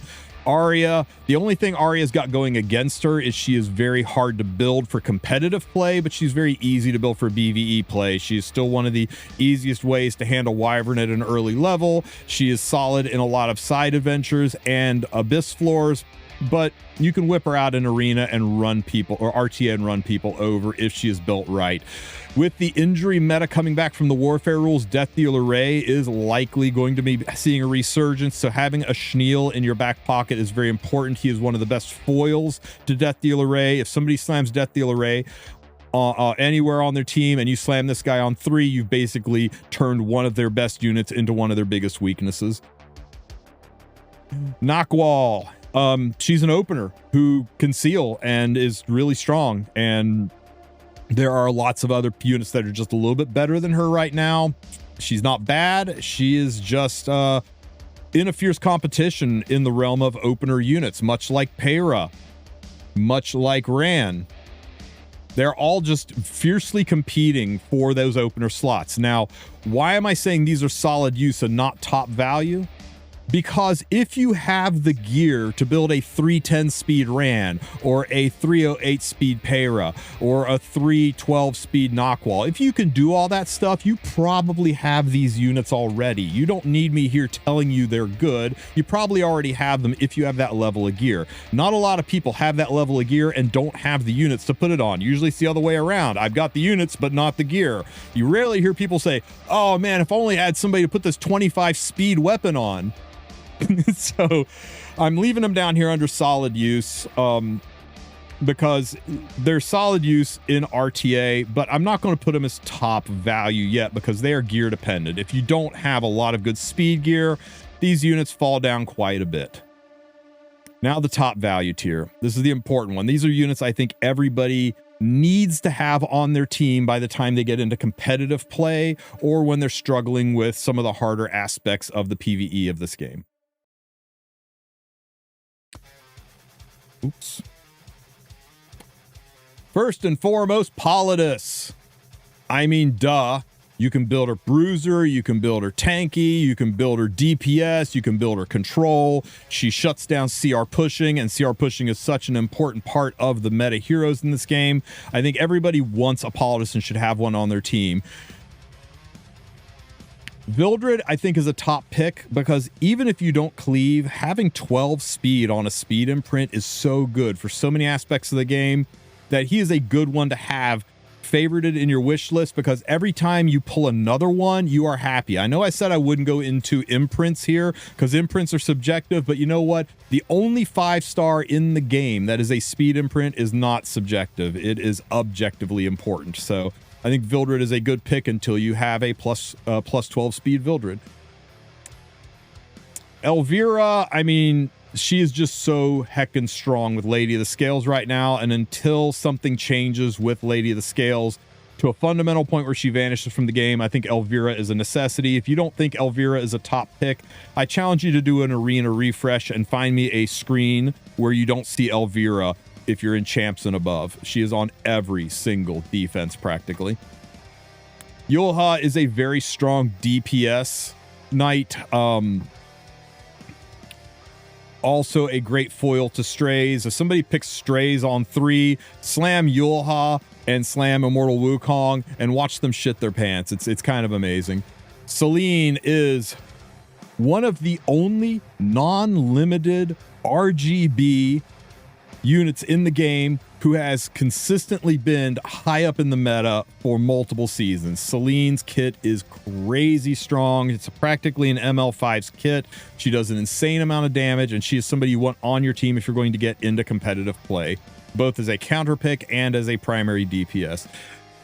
Diene is a really good pick for newer players. Diene is a wonderful safety net. She is one of the only Soul Weavers that has a heal on all 3 of her skills. She can bring your entire team back to life. She can cleanse every debuff that's on you. Very, very good for arena climbing. Very good for difficult PvE. And also when you get into PvP, there's nothing wrong with having a little bit of revive meta helping you out. Now, I know we're starting to lean into the anti-reviver meta when it comes to RTA, but still, Diene is a worthwhile pickup, especially climbing through the early stages of the game. Now, I'm curious if she's even going to be on there, but if she is, how can you not pick up a Setsuka? Right?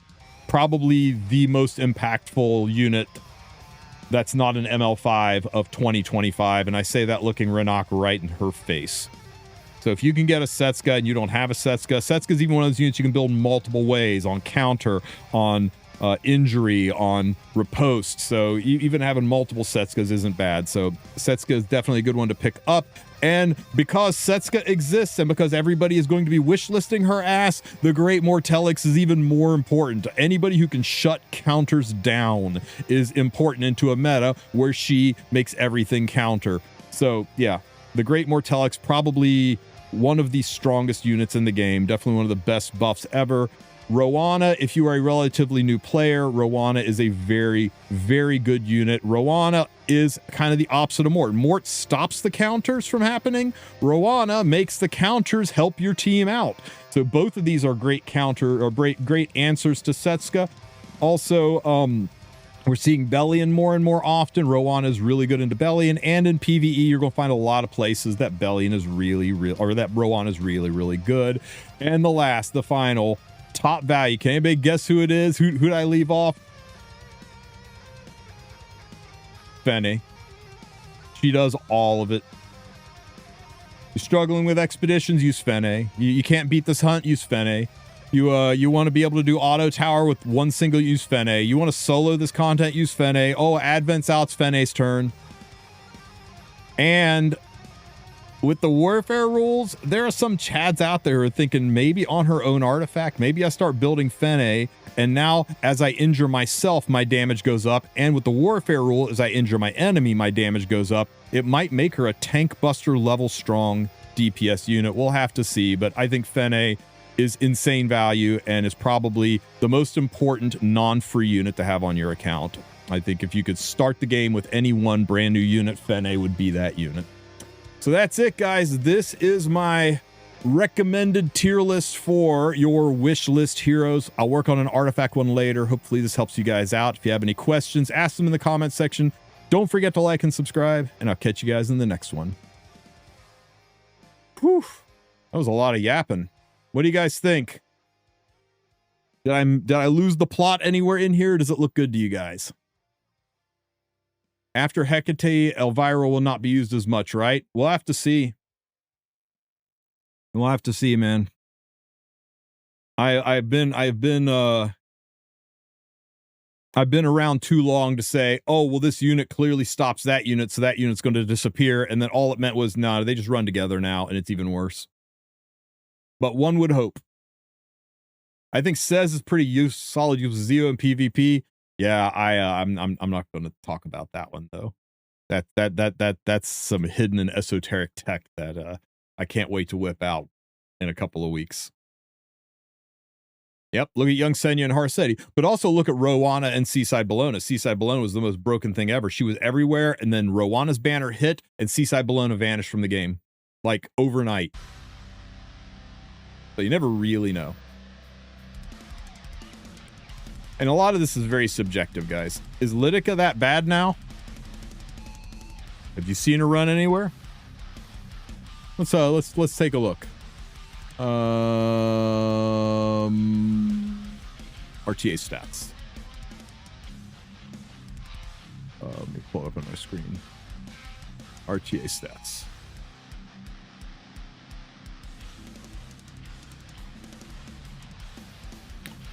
She's ranked 62. People think she's worse than Fern. In the game, she did have about a 50% win rate in the handful of games that she was used in.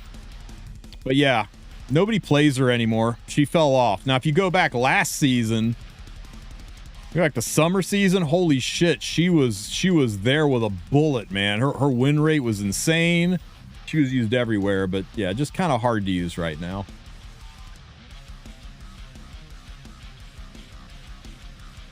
Seaside Bologna going to have to use the warfare rules.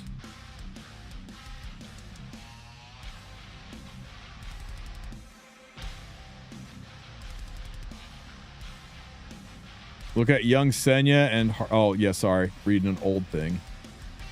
I've seen her more than Peyra. Really?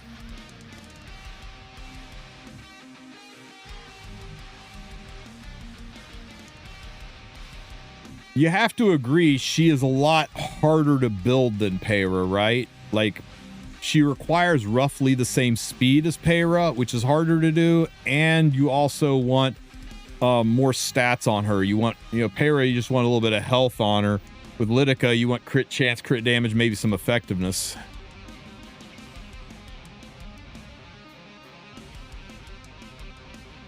Lidica is still pretty good in Guild Wars. Okay, that's fair. I didn't consider Guild Wars when I said that.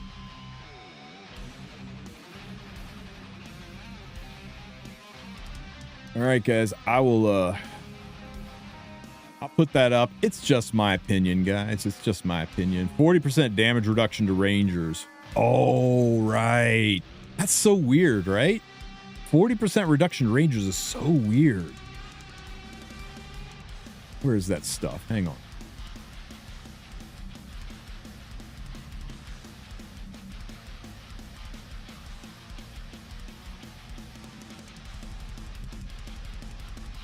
Let's take a peek at this infographic real quick. Yeah, we know what all that means. I mean, anybody, unless you were living under a rock, you knew Lady of the Scales was like off the chain broken. Like, if it's over a 50% pick rate, it's probably a problem. Or pick ban rate. So yeah, Bossarunka, Renak. If it says 50% above, I'm going to say it's a problem on pick bans. And on the win rates, yeah, all it's the same. She's bad across all. First picks, first picks, first picks, first picks. Where's win rates? And on win rate, 52% is kind of my line. In my opinion, if it's over 52%, then it's a problem. This is a massive problem. Any other game in the world would have nerfed the hell out of this, and it's everywhere. Champion and above, 58. Warlord and above, 57. Emperor and above, 56. Legend and above. Even at Legend, a 54% win rate. Oh, sorry, 56. Even in Legend, 56 win rate. If it's above 52, it's a problem, and it should be nerfed, adjusted, or dealt with. And I know Smilegate doesn't nerf for whatever reason, be it legality or just that they have dug in and gotten entrenched in the sand. They're not nerfing, so hopefully they're going to find ways to make this better, because right now the RTA season sucked. Everybody hated it. And I think that's okay. I'm being I'm painting with too broad of a brush. Not everybody hated it. There's a handful of people out there who enjoyed the season, but pound for pound, it wasn't a good season. And I think the easiest metric for that you can look at is to just take a look at the streamers, how much it was streamed, right? When you see Epic 7 being streamed on Twitch, right? Let's go take a peek right now. Epic 7 being streamed on Twitch. Joe's streaming it. What's Joe doing? Look at that. Joe's doing RTA. Who else is streaming Epic 7 right now? Some guy named Cooler Zed. What's Cooler Zed doing? Oh, he's actually getting his constellations done. Well, good on you, Cooler Zed, for doing something that's not RTA. But yeah, across the board, people who are streaming Epic 7 are streaming RTA. It is the most watchable, enjoyable part of the game. It's the most visible part of our game. And very few people are streaming it right now because it's not fun to watch and it's not fun to play, especially the revive meta. Lady of the Scales is oppressive. And in fact, if your enemy gets Lady of the Scales, you've got two kind of matches heading your way. You've got an incredibly boring match or an incredibly frustrating match. And I don't know about you, but when I saw Epic 7 in the App Store and downloaded it, I thought, ooh, I can go have a boring or frustrating time playing this game. So yeah, the numbers are way, way down for people watching the game. And I think that is an indictment on that. The streamers aren't having fun. Nobody wants to watch somebody who's not having fun. And it's not even fun to watch. So that's basically what all of these metrics kind of point towards. And Smilegate addresses it here in their overall thoughts. Looking back at the beginning of the season, two new heroes, Lady of the Scales and Genesis Ross, quickly took center stage after their release and shaped the meta. Together with Setsuka, releasing in September, these heroes exert a dominant influence through the entire season. 3 heroes dominated the entire season.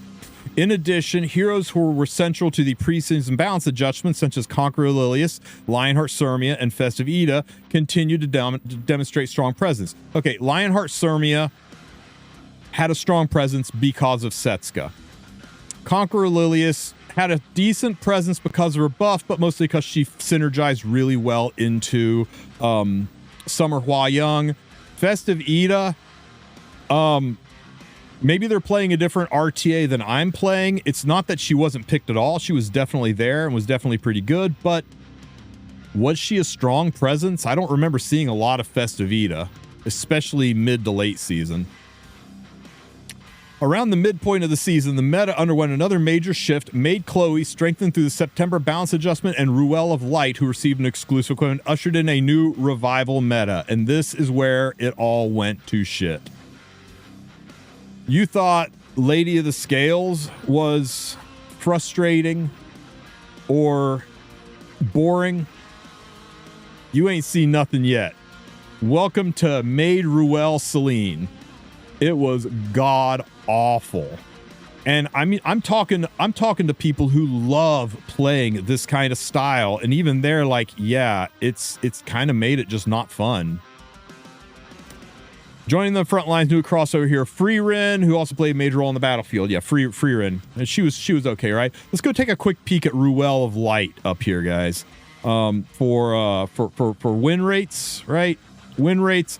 Where is Maid at 51%? That's not terribly unbalanced, but where is Ruel?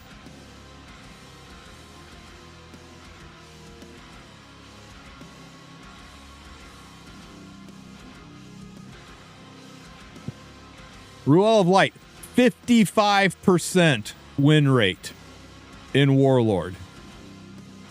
Way, way higher. Look at her compatriots. You see anybody else up here in the 55% range that's not named Lady of the Scales? I guess in Renak.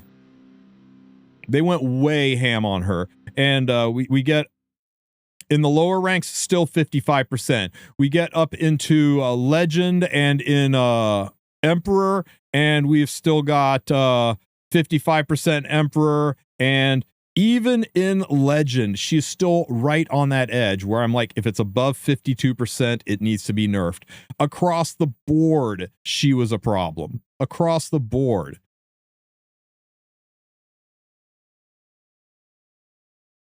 What you got to say for yourself, Smilegate? The impact of these changes was substantial and not in a good way, continuing to shape the meta and core strategies well into later stages of the season. In particular, the utilization of Freerin and the counter strategies formed around her became central topics. The localization on this is really bad. I ain't gonna go so far as to say they had ChatGPT write this, but I think they might have had AI localize this because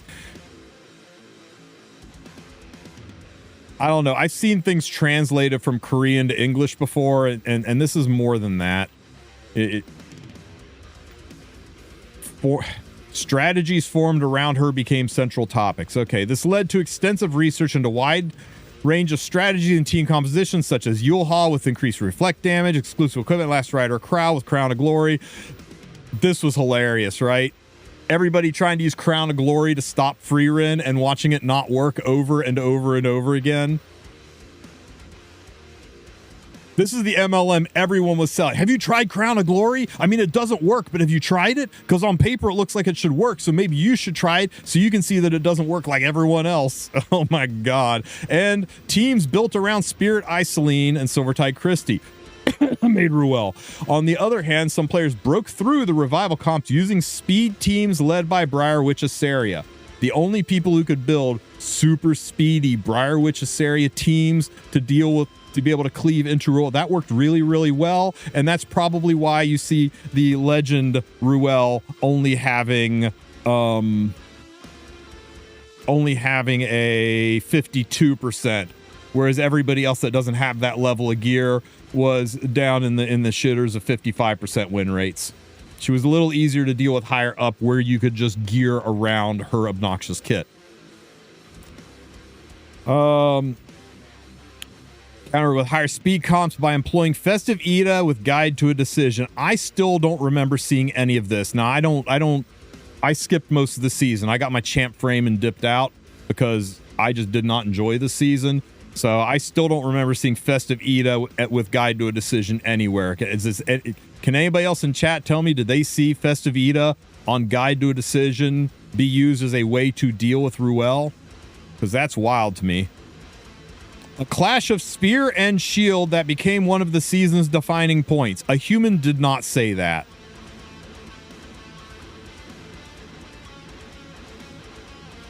Right? My college fantasy literature teacher didn't talk like that. It was a fiercely competitive season, but we're also fully aware through many of the channels that there was a growing fatigue surrounding certain hero picks. Growing fatigue is the most polite way I have ever heard of saying, people saying, yeah, F this noise, I'm out. For the next season, we will do our utmost to ensure heirs can enjoy a more diverse play style. Okay, actions, not words. This is a wonderful mission statement. So how are we going to accomplish this? Look, I'm the first to defend Smilegate against on allegations that they use AI and ChatGPT and all that kind of stuff.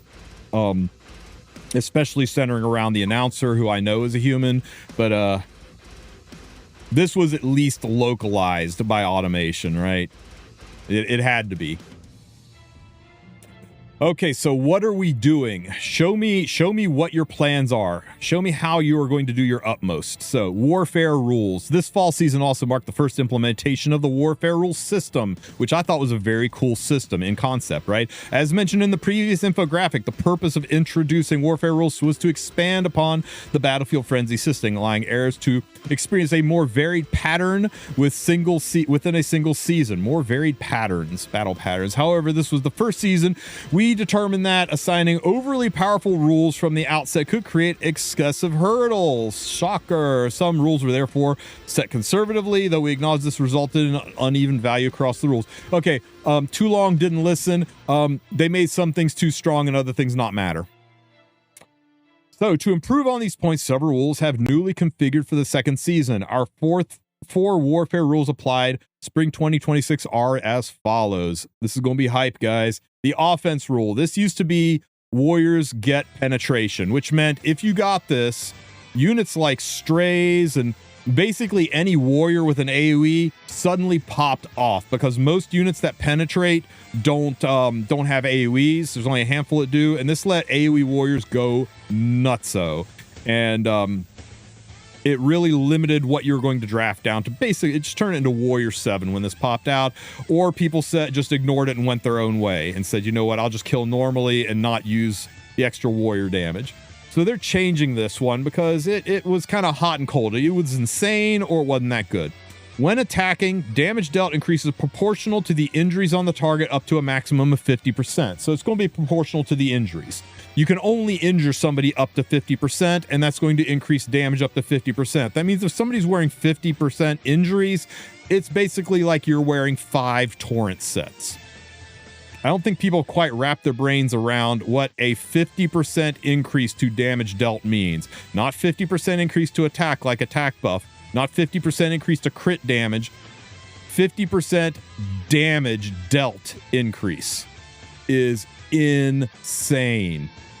So if you are a bruiser player who likes to run injury, you're going to start spamming crazy damage with this. I think you're going to see injury Bellion, injury Bellion make a comeback. Injury Harsetti start to step up to the plate a little bit more often than just control Harsetti and speed Harsetti. Units like Zahak, who can immediately deliver 40% injury. Units like Alencia, who can immediately deliver 40% injury if she's built on injury. And also, if you consider Fene injures herself, ramping her damage up, and she injures the enemy, ramping her damage up. Fene could suddenly be a tank buster galore into these kind of things. So it would be very interesting to see where this goes. Is it going to change a lot of stuff? Well, for people that play injury, sure. It might actually make injury set a relevant bruiser set. Right now, people only put injury on maybe 2 units. Maybe. 3 tops. I think we're going to see injury being put on more and more units. And, oh yeah, this is a direct buff to Urban Shadow Shoe. I mean, holy crap, as if Urban Shadow Shoe needed to be stronger. Rat gaming galore. So this is an interesting one. It's going to have more of an impact, I think, than the old offense rule. But I don't know that it's going to change the game terribly much when you start looking at the meta units that are being played.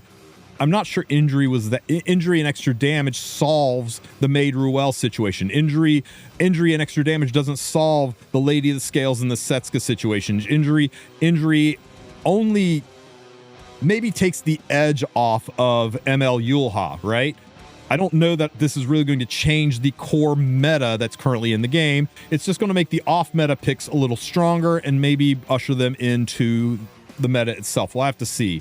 I'm kind of in a wait and see pattern on this one, but my gut is it looks cool and probably isn't going to change much of anything. Defense. This was the one that they went a little overhead on, right? The old defense one was everybody basically gets an Empyrean Ilanov passive for their whole team. It was 20% anti-pen. And it made tanky teams incredibly tanky. If you didn't have very specific units and very strong gear to power through it, and you're a relatively new player, when this popped up, you basically top righted because the fight was going to last forever and you weren't going to win.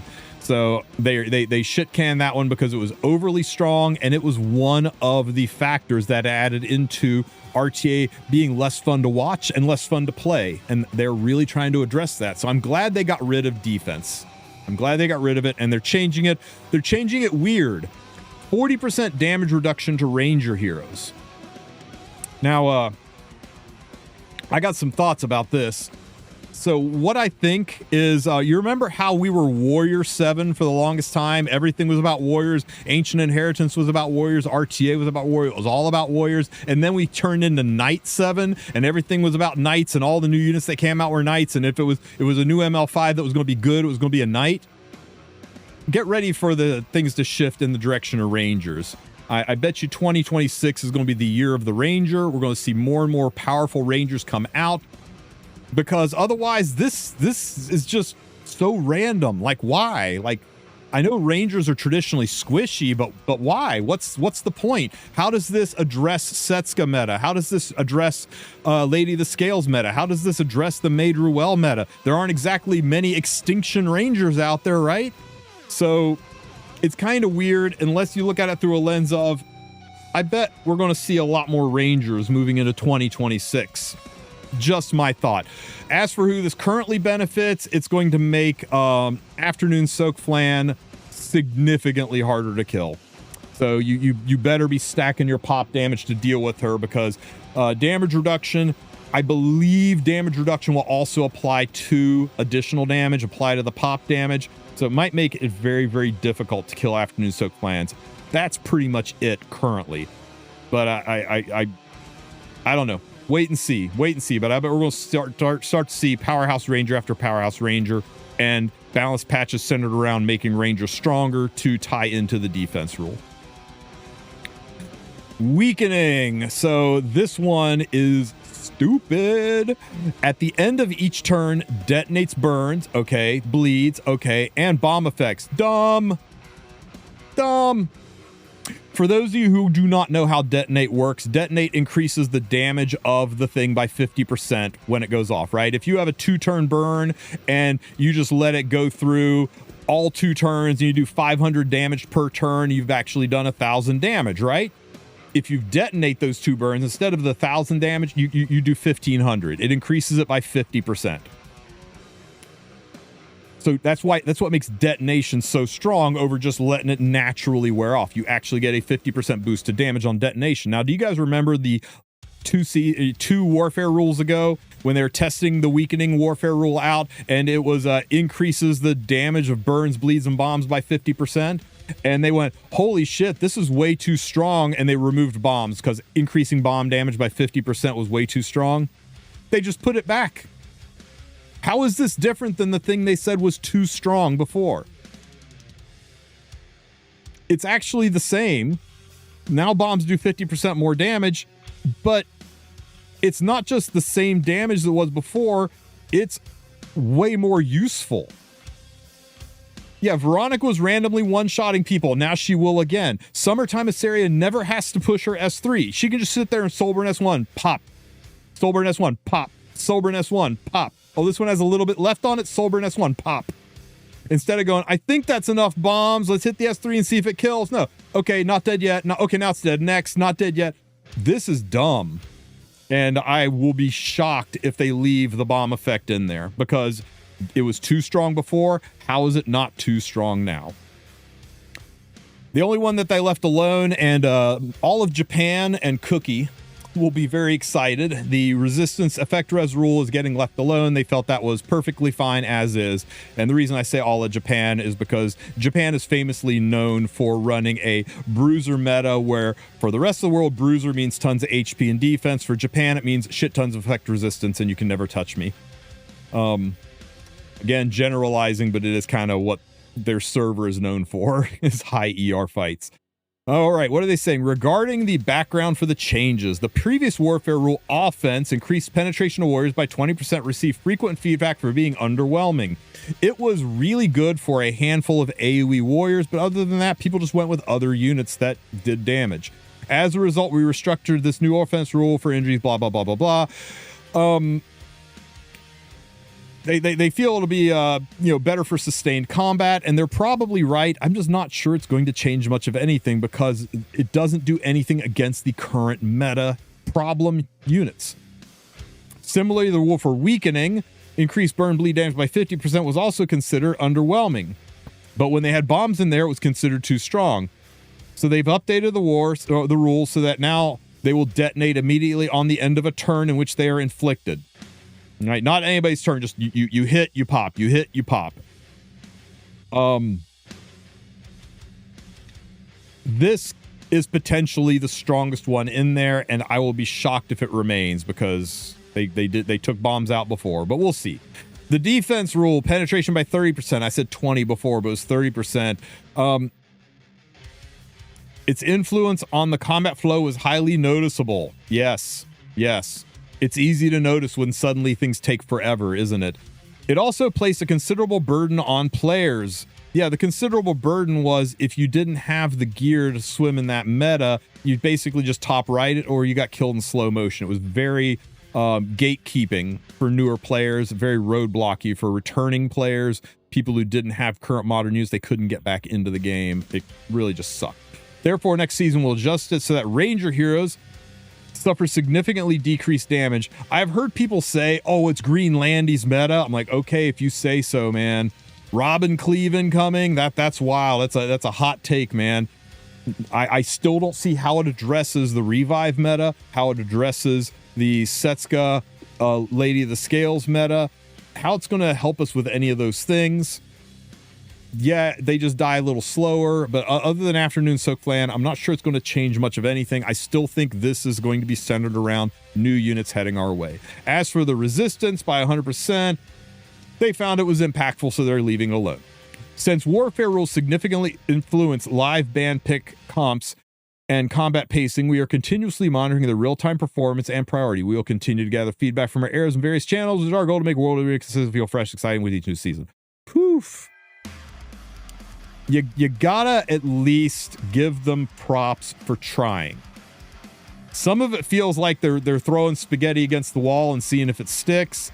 Other ones seem like they're trying things that were problems before, and others they're out of the box thinking and trying to find ways to make units and sets that were otherwise not good suddenly functional again. So I'm going to give them the benefit of the doubt and say, let's try it. I wish we could have tried it out in preseason, but let's give it a try in season and see how it works out. I like that they're at least consistently trying instead of just saying, it is what it is. If you don't like it, don't play it. So hats off to Smilegate for that one. Improvements. The Epic 7 team remains committed to lowering barriers to entry so that both new and returning heirs can more easily participate in World Arena. As part of these efforts, the December 4th update expands on roster of World Arena supporting heroes to 16. The list will restructure to include heroes with more immediate and who are more immediate and viable in the current meta. We hope the improvements provide a small boost for preparing. You know what?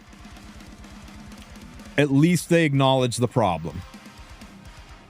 New players struggle to get into it, and returning players come back and say, hey, I haven't played since the Origins update. How do I get into RTA? Like, oh, so you missed Setsuka and Lady of the Scales, and yeah, you don't get to play. Spend 6 months doing PvE and pulling on banners, and maybe the next rotation of good units you'll be able to play RTA again. So I like that they're increasing the support hero list. The units in there look pretty good. I remember seeing Last Rider Krau last season and getting very salty that the loner Last Rider Krau was better than my Last Rider Krau. So I'm glad that they are doing that, and that they are actively going to try to pick heroes who are good, right? Remember when they put stupid heroes in there that nobody uses and it was a total waste? So hopefully they do include heroes that are viable in the meta so that people don't feel like, oh, I wasn't here for the past 6 months, so I don't get to play. We hope this implement provides even a small boost in preparing for the upcoming spring season. I hope it does too. Looking ahead to 2026, Epic 7's biggest festival, E7 World Cup, will return on an even larger, more spectacular scale. Alongside the event, we plan to introduce a variety of World Arena content, including World Arena Tournament, where heirs will have the chance to compete for glory. We hope you'll continue your journey in Epic 7 with us, blah, blah, blah. Good luck. So what this is about is they talked about this a while back, where in the past, E7 World Cup would like start in June or July. You would do your preliminaries and people would compete to get in. Then the tournament would happen and the whole thing was done by September, right? They wanted to change it where instead of there's just preliminaries to get in, that they'll be holding sub tournaments and qualifier tournaments and tournaments to get in and prove yourself and earn your spots. Kind of like the Battle of the Alphas tournament we're doing, where you got to compete in the streamers tournaments to show up at the main event. Something in that vein, right? Where you have to fight in all these other tournaments to earn your seat in the World Cup. So it's an interesting change, and the goal is to have the World Cup be something that is kind of pinged all year round, right? There's qualifier tournaments leading up to the main event. So it's not just this little 3-month window of hype and it's done. It's something that's kind of ongoing throughout the year, and that the people who earn their spots into it really earned their spots into it. So I kind of like this. I kind of like this change. I'm looking forward to seeing how it's going. My biggest complaint about this is they they did 50% of the solution, right? Acknowledging there's a problem is 50% of the solution. They said, we know there's a problem. We know that there is fatigue. We know that there is a barrier to entry for new and returning players. You know, they acknowledged the problems.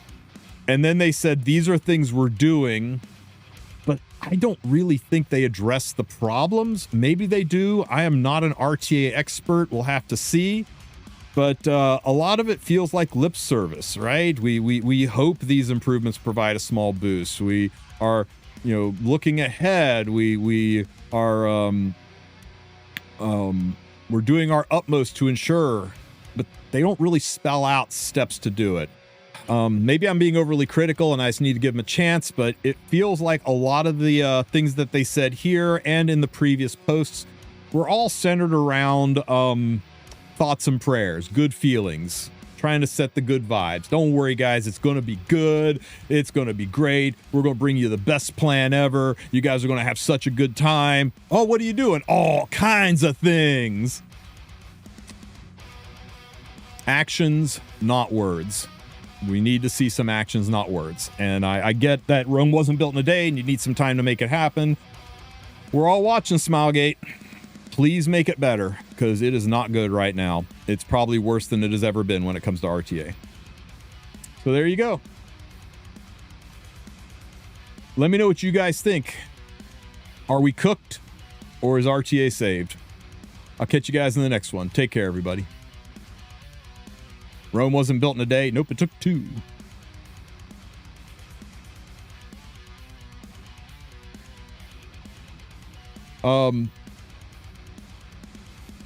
Vic Chun's talked about this on a stream, and I really vibed with what he was saying here.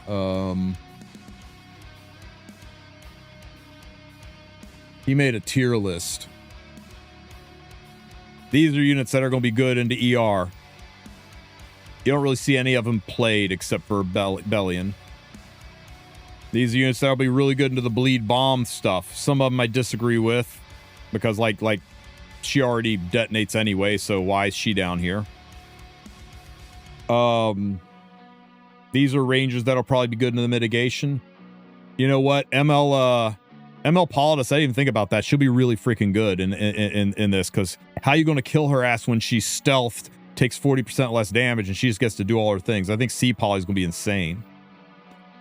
These are the units that will be really good in injury. None of them are good, except for these two. And this one's only good because of Yulha. But look at this top. These are the best units in RTA right now.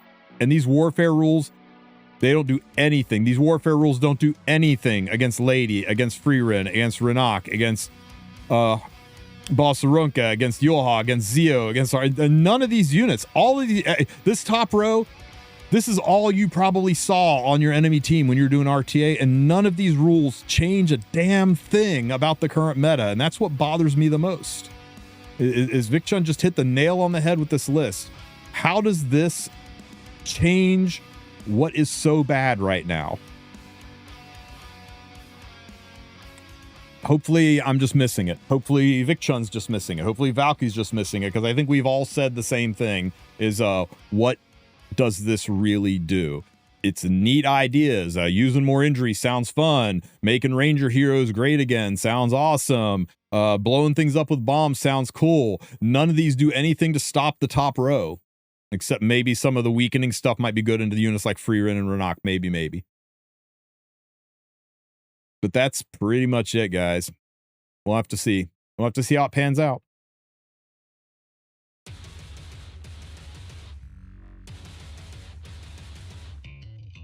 Oh, yeah, you ain't outspending Zeos anymore, man.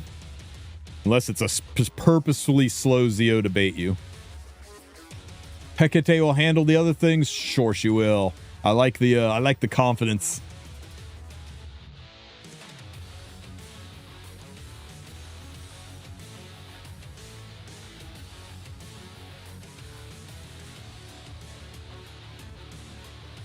Lots of charms.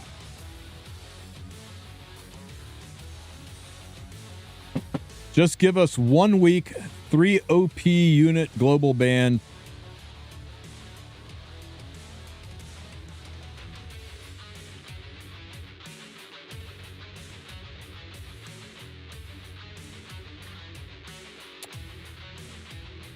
How about you get to draft 6 units? You can post-ban 2, and you can pre-ban 3, and we get rid of ban protection. I'd like to see that tested, but that's a major UI change. There's no way they'll ever do that. But I think you pick one, then I pick 2. You pick 1, I pick 1. You pick 2, I pick 2. Then we get to ban 1 of them. Then you pick 1, I pick 1. You pick 2, I pick 2, and then we get to ban a second one. Go.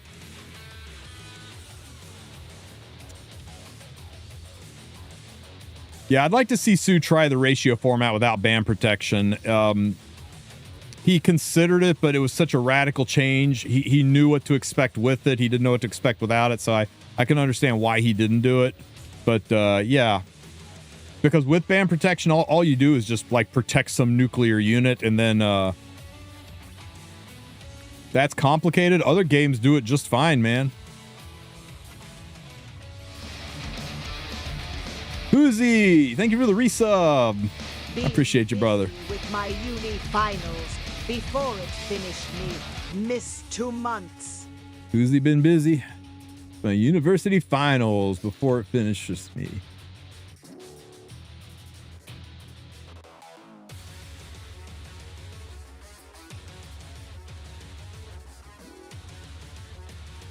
All right, guys. I think that's about it, man. It's 4 o'clock on a Sunday, so I'm gonna go put some of these videos down. Get with Valky to work on a headhunt video for you guys, and try to get that up for tomorrow. Maybe tomorrow on stream we'll do an artifact version of the wish list tier list as well. God, it's just, get ready for some tier lists, guys. It seems like it's all I'm going to be putting out for the next few days. All right. Let's see. Who else is streaming right now?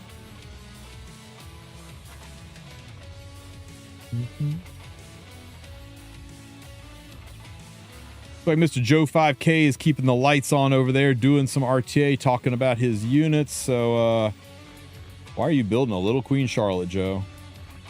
Everybody go ask him why he's building Little Queen Charlotte. I'll catch you guys tomorrow. Thanks for being here. Thanks for the subs and support and kind words. Hope you guys have a great rest of your weekend.